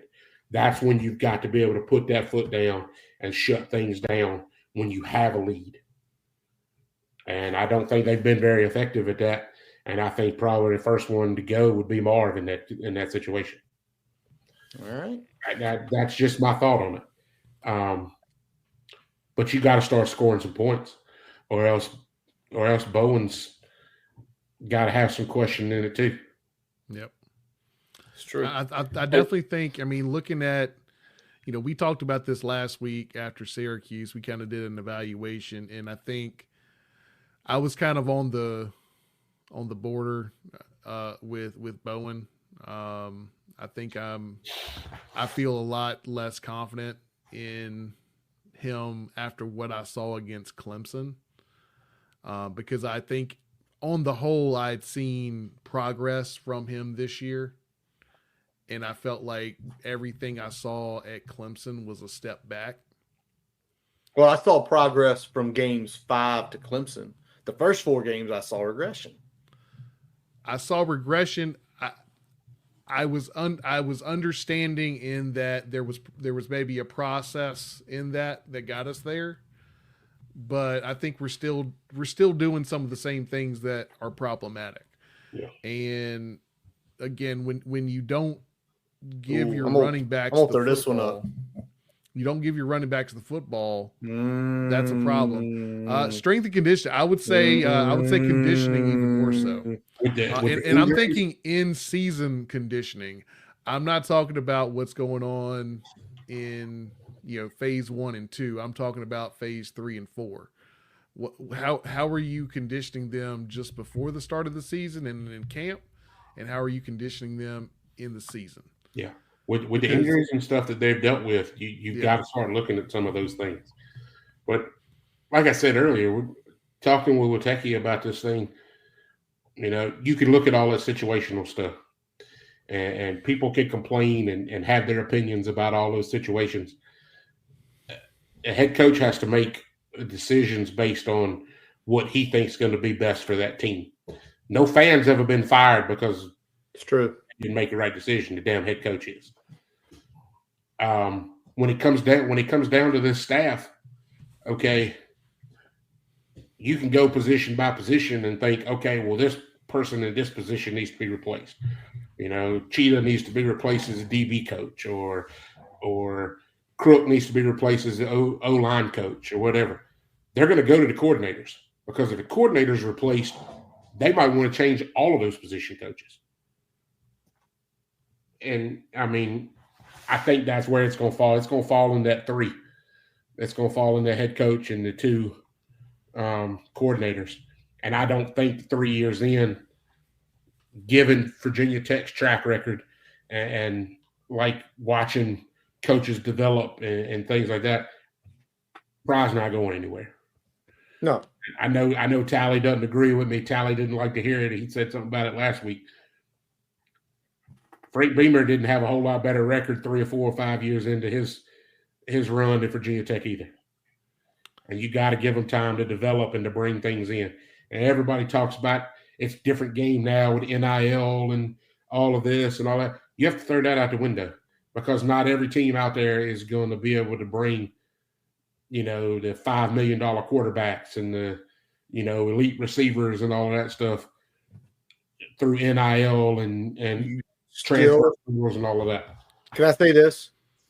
Look at how much money Florida State spent. They are 1-9 through the portal. You still have to know how to coach football. You have to still how to know build culture. You have to build cohesion. People have to play together. It is a game of 11 people moving at once. I know we hate the guy collectively, but look at what's going on at Pitt right now.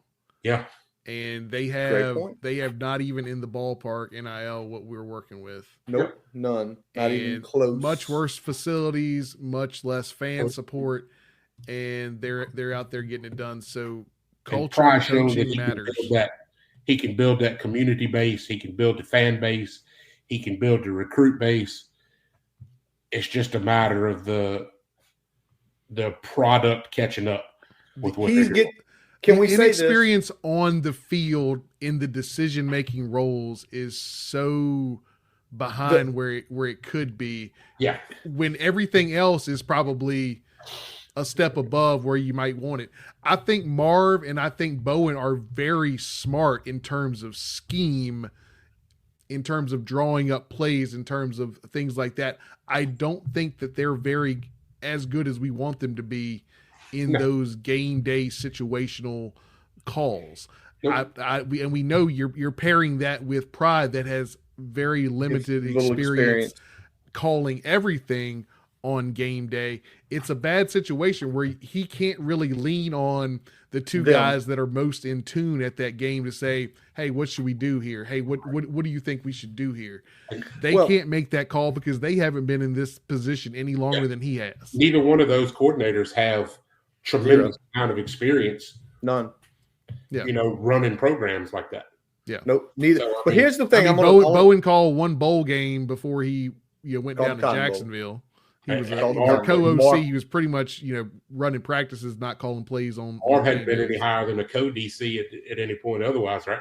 And it's probably similar, running practices and not on game day. But this is what I'll say, and this is why I'm fine if Pride chooses to make decisions. He's got to make moves because you cannot be an average team. Here we go. The amount of Joes he's brought in, your APRs, your Gilliams, Jay Lane, Tootin. I know people feel like he's regressed this year, but where Kyron Drone is as a quarterback. Look at the Joes he sold this program to. Yeah. And I saw somebody put in about Fuente being a better game manager, but guess what? When the Joes went down, he went down. Yeah. Because you've got to have players that can play. You have to.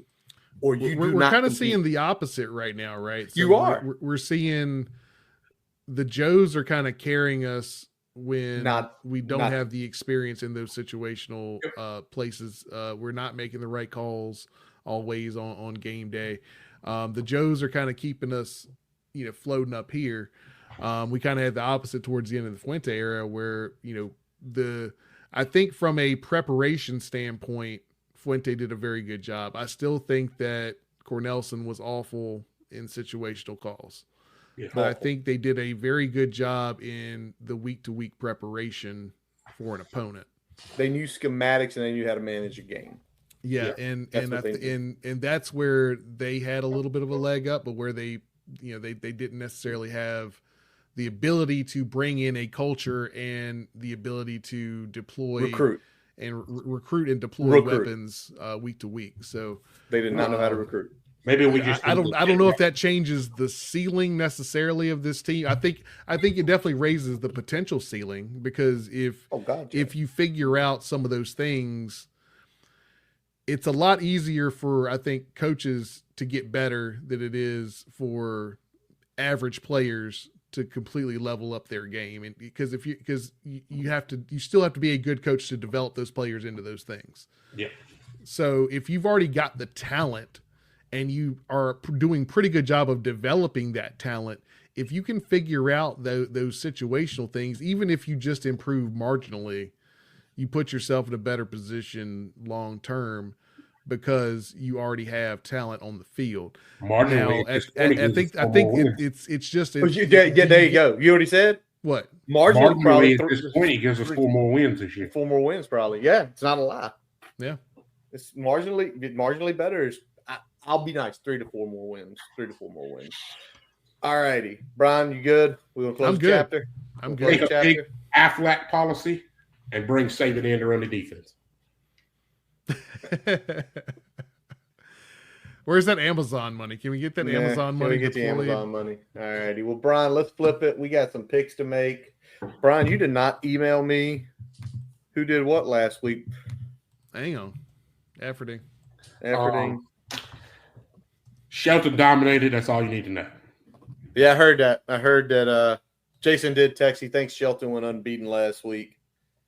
And if he wants, can he make all of his switches to Shelton's picks this week? I would say anything I pick go opposite, and you stand a better chance. We'll see. You weren't going to be on the screen, but we're writing yours down. Let's go ahead and jump into it. I'll get it to you, though. All righty. Well, Brian, you're leading the way, man. Your game. Yeah, man. It's the Cox, man. Ooh. 11.5. 11.5. That was wild to me when I looked at it. And that should be minus, by the way. Well, no.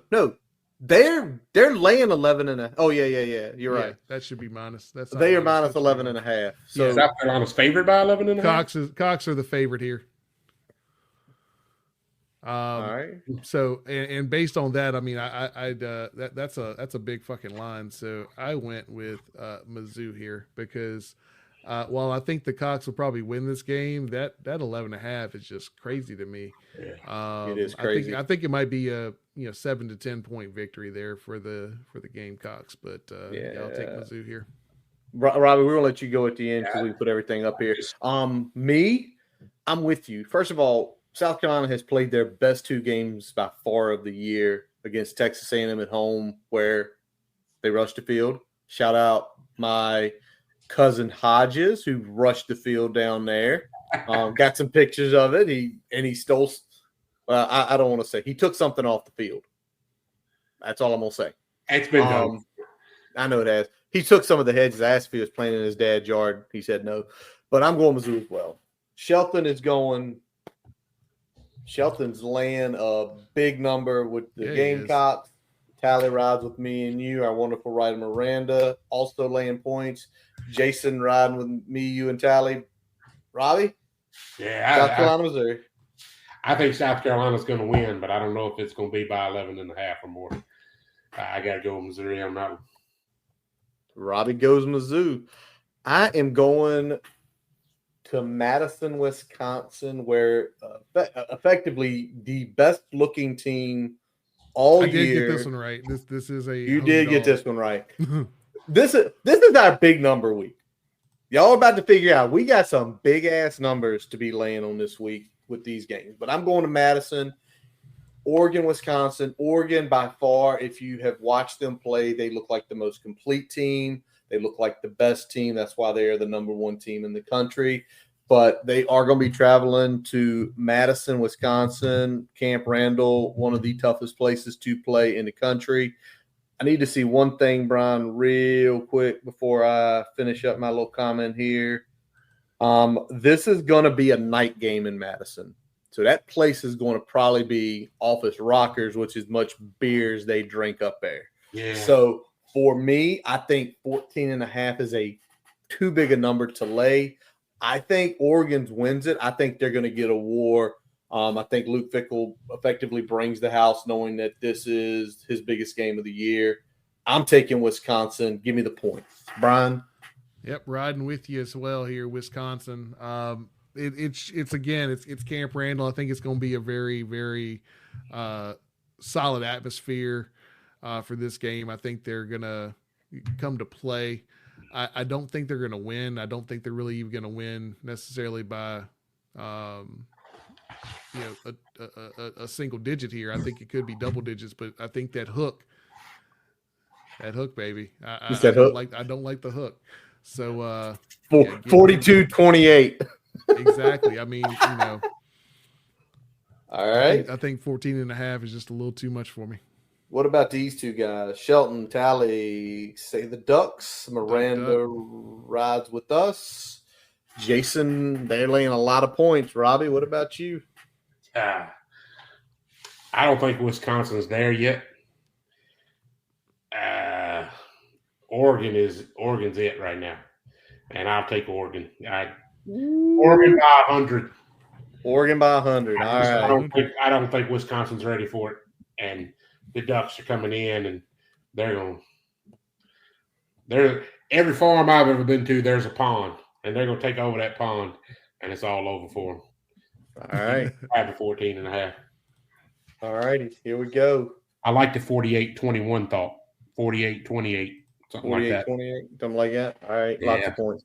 All right. Shelton is going to the Little Apple where K-State's still alive for the Big 12 championship. Arizona State, a surprising bounce back year for Arizona State. They were kind of absolute trash with Kenny Dillingham's baby ass. What was he, 33 last year when he got hired?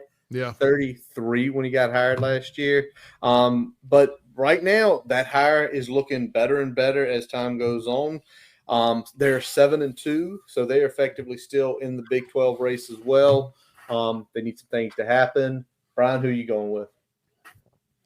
This is interesting. Curtis talked about the big spreads in this big screeners. This is the smallest spread of any game we're picking tonight. 9. And it's damn near double digits. And this may be the one I'm least sure about. You know what? And I think K-State has a little bit more to play for, and for that and being at home, I think they're going to go out there and they're going to take care of business. Yep, and I am kind of right with you. They both actually have played for both the 4-2 in conference. It's a night game in the Little Apple. It's got to be K-State. I think Arizona State kind of dream season comes to an end. Yeah. Shelton is going. This is his game. K-State. This is Miranda's game. K-State. Yeah. Somebody did it. Somebody had to. Miranda taking 9. Jason with the purple. Robbie with the? Oh, the long, blonde, flowing locks are going to be running all up and down that field. Give me K-State. K-State. All righty. I was going to have to go with Arizona State if everybody else would pick K-State. All right, just to be got you off the hook. Yeah. Got you off the hook. All righty. Next game, UVA off a big win against Pitt goes up to Notre Dame. This is going to be a 3:30 kick. The line is Notre Dame laying 23. Notre Dame effectively, if they win out, they are in the playoff right now. I did see a matchup, y'all. One of the prognosticators put, and I know I didn't get a chance to watch the playoff tonight. So if y'all saw what happened, let me know. It was something like who was it? It was Alabama, Notre Dame, and Notre Dame. I'm going to tell you, South Bend in the middle of December is not a warm place to play at all. Last time I was in South Bend was in July, and it wasn't extremely a warm place. But Notre Dame laying 23. This is off the onset of Army is their next game. So, Brian, what do you think? I like Notre Dame very much in this game, but I don't know if I like them 23 points worth, so I'm going to take UVA here. It's still fuck UVA, but, not 23 points worth. Yep.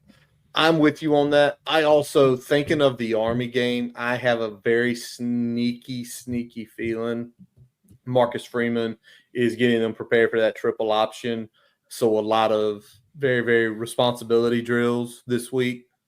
Might as well do it for 2 weeks with a team you clearly are out-talented, a team that couldn't put 14 points up on North Carolina's defense. Y'all figure that out. But give me UVA as well, but still, fuck UVA.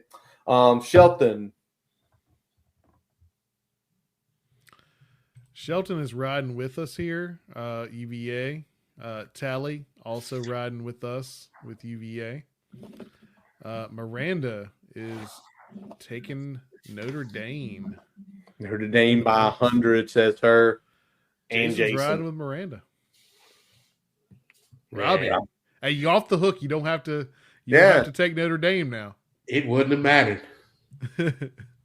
UVA, they're cross sabers. I got a cross for you. Notre Dame.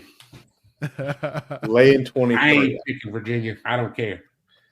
Robbie said, all right, fuck Virginia all the way. Let's do it. Virginia versus Hitler. Hitler. No, maybe not. But just so everybody, if you haven't ever tuned in before, I feel this is more coming on State of the Program. I feel like I summoned my inner counts there. There you go. You did. That's a little bit of an inner counts right there. Yeah. All right. Next game we are going to is going to be Utah, Colorado. Utah coming off a heartbreaking loss to BYU. Colorado, a comeback win down in Lubbock. Colorado laying 10 points. Brian, what say you? I mean, Utah has been kind of up and down this year. Colorado has really looked better than I expected, even though I think that Texas Tech game was a little bit of a comeback to earth moment. I'm gonna go Buffaloes here. I am against you on this. I think because of the clash of styles, I think Colorado still wins this game. I think it's probably by a touchdown, not much more than that. But give me Utah in this situation. And Shelton plays 10. With you. Miranda's with me. Jason's with you. Robbie's with. How many years do you sit and watch Utah at some point ruin somebody's damn day by beating them? USC. More on occasion. They've done it year in, year out. Colorado sitting there thinking that they're riding the high road and in the driver's seat for that conference championship. Utah's going to beat them. All right, Robbie saying take the 10, put the money line on Utah. By the way, the one that really I think if you're Colorado, you're pissed about. Y'all know what time this kick is on Saturday? Probably like 10:30 airtime. 10 o'clock. 10 o'clock 10 their o'clock. time? No. 10 o'clock their time, noon our time. Early kick. Robbie, you might be on to something there. All righty. Let's keep rolling. We finally have gotten to the end in our Music Man where he is taking a look at the biggest game of the weekend, potentially an elimination game, Tennessee, Georgia.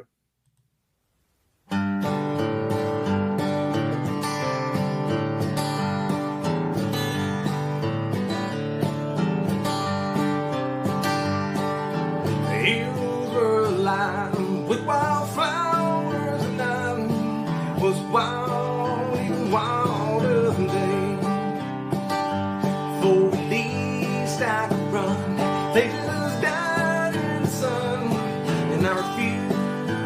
withered and plain. Just a wild back rose needed freedom to grow. Now so I ran every night where I go. When flower grows wild, now it can't always found. While flowers don't care where they grow.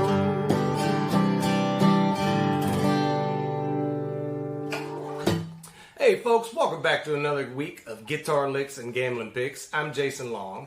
I'm playing one of my all-time favorite Dolly Parton songs, which must mean one thing. I'm looking at another Tennessee game this week.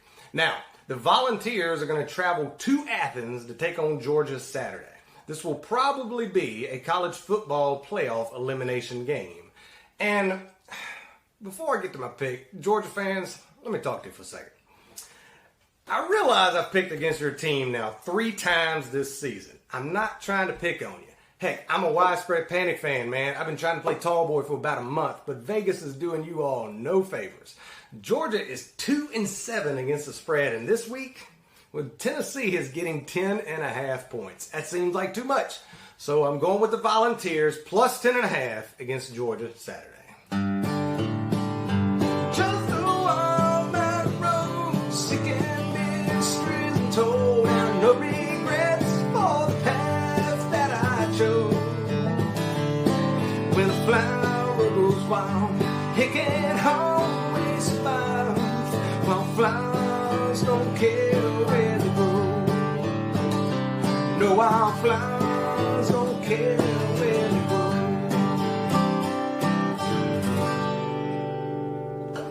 So let's go Tennessee. See you next week. Alrighty. Tennessee.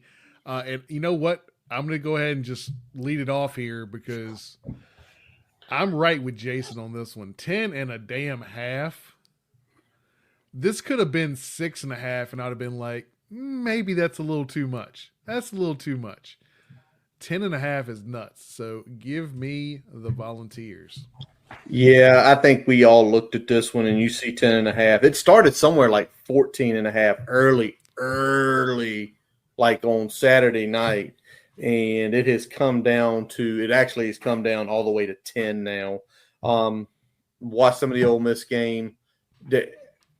Georgia is a good team. They're not the juggernaut Vegas keeps putting them as. And I think Tennessee is too well built on the defensive side of the ball to get blown out by more than 10 points. Tennessee. Uh-oh, watch this. Shelton's riding. Tally's riding. Rana's riding. And we know what Jason's doing. Yeah. What you gonna do, Robbie? What you gonna do? Team sweep, or you flip it against us? Oh, Jason, he's gonna do everything he could not to play Rocky Top. I know that man. He was my roommate in college. I know him very well. And looking at this thing, a lot of T's. Georgia favored by 10.5 points against Tennessee. It's in Athens, right? It is in Athens. It is going to be a night game. Everybody else picked Tennessee. I like to be different. I'm gonna take a little route that Jason does. I'm gonna match a song to it. Okay. You guys know I have a dog. My dog's name is Reba. Correct. We're gonna go with a Reba McEntire song. Oh. This is gonna be the night the lights went out in Georgia. There you go. There we go, baby. Robbie says go Dogs. All righty. Well, that wraps up Big Screeners. And I don't think anything has broken. There it is right there. A fun week. Look at her. She's pretty. It's always beautiful, man. It's always beautiful. All righty. That does wrap up this episode of the Boundary Corner podcast, brought to you by the Counts Family Pharmacy in Blacksburg. I am Curtis Wilson. Brian Siegler. Robert Compton. We are part of the College Huddle Network. Check out our website, Boundary Corner VP, to listen to all of our episodes. Check out the merchandise shop. Also, don't forget to follow us on Twitter, Facebook, Instagram. Subscribe to the YouTube account and your favorite podcasts, including Spotify, Amazon, and Apple Podcasts. Real quick, Brian, say his name one more time. you need to contact us, Jonathan Harris 8975 on YouTube. We let our buddy Jason Long play us out. Check out his website, Jason Long Music, where you can link to all of his music on Apple, Spotify, his YouTube and Facebook pages. Also, it will show you where he is playing live down in the New River Valley. We appreciate you all. We appreciate you all always out there for listening. And as always, let's go. Hokies.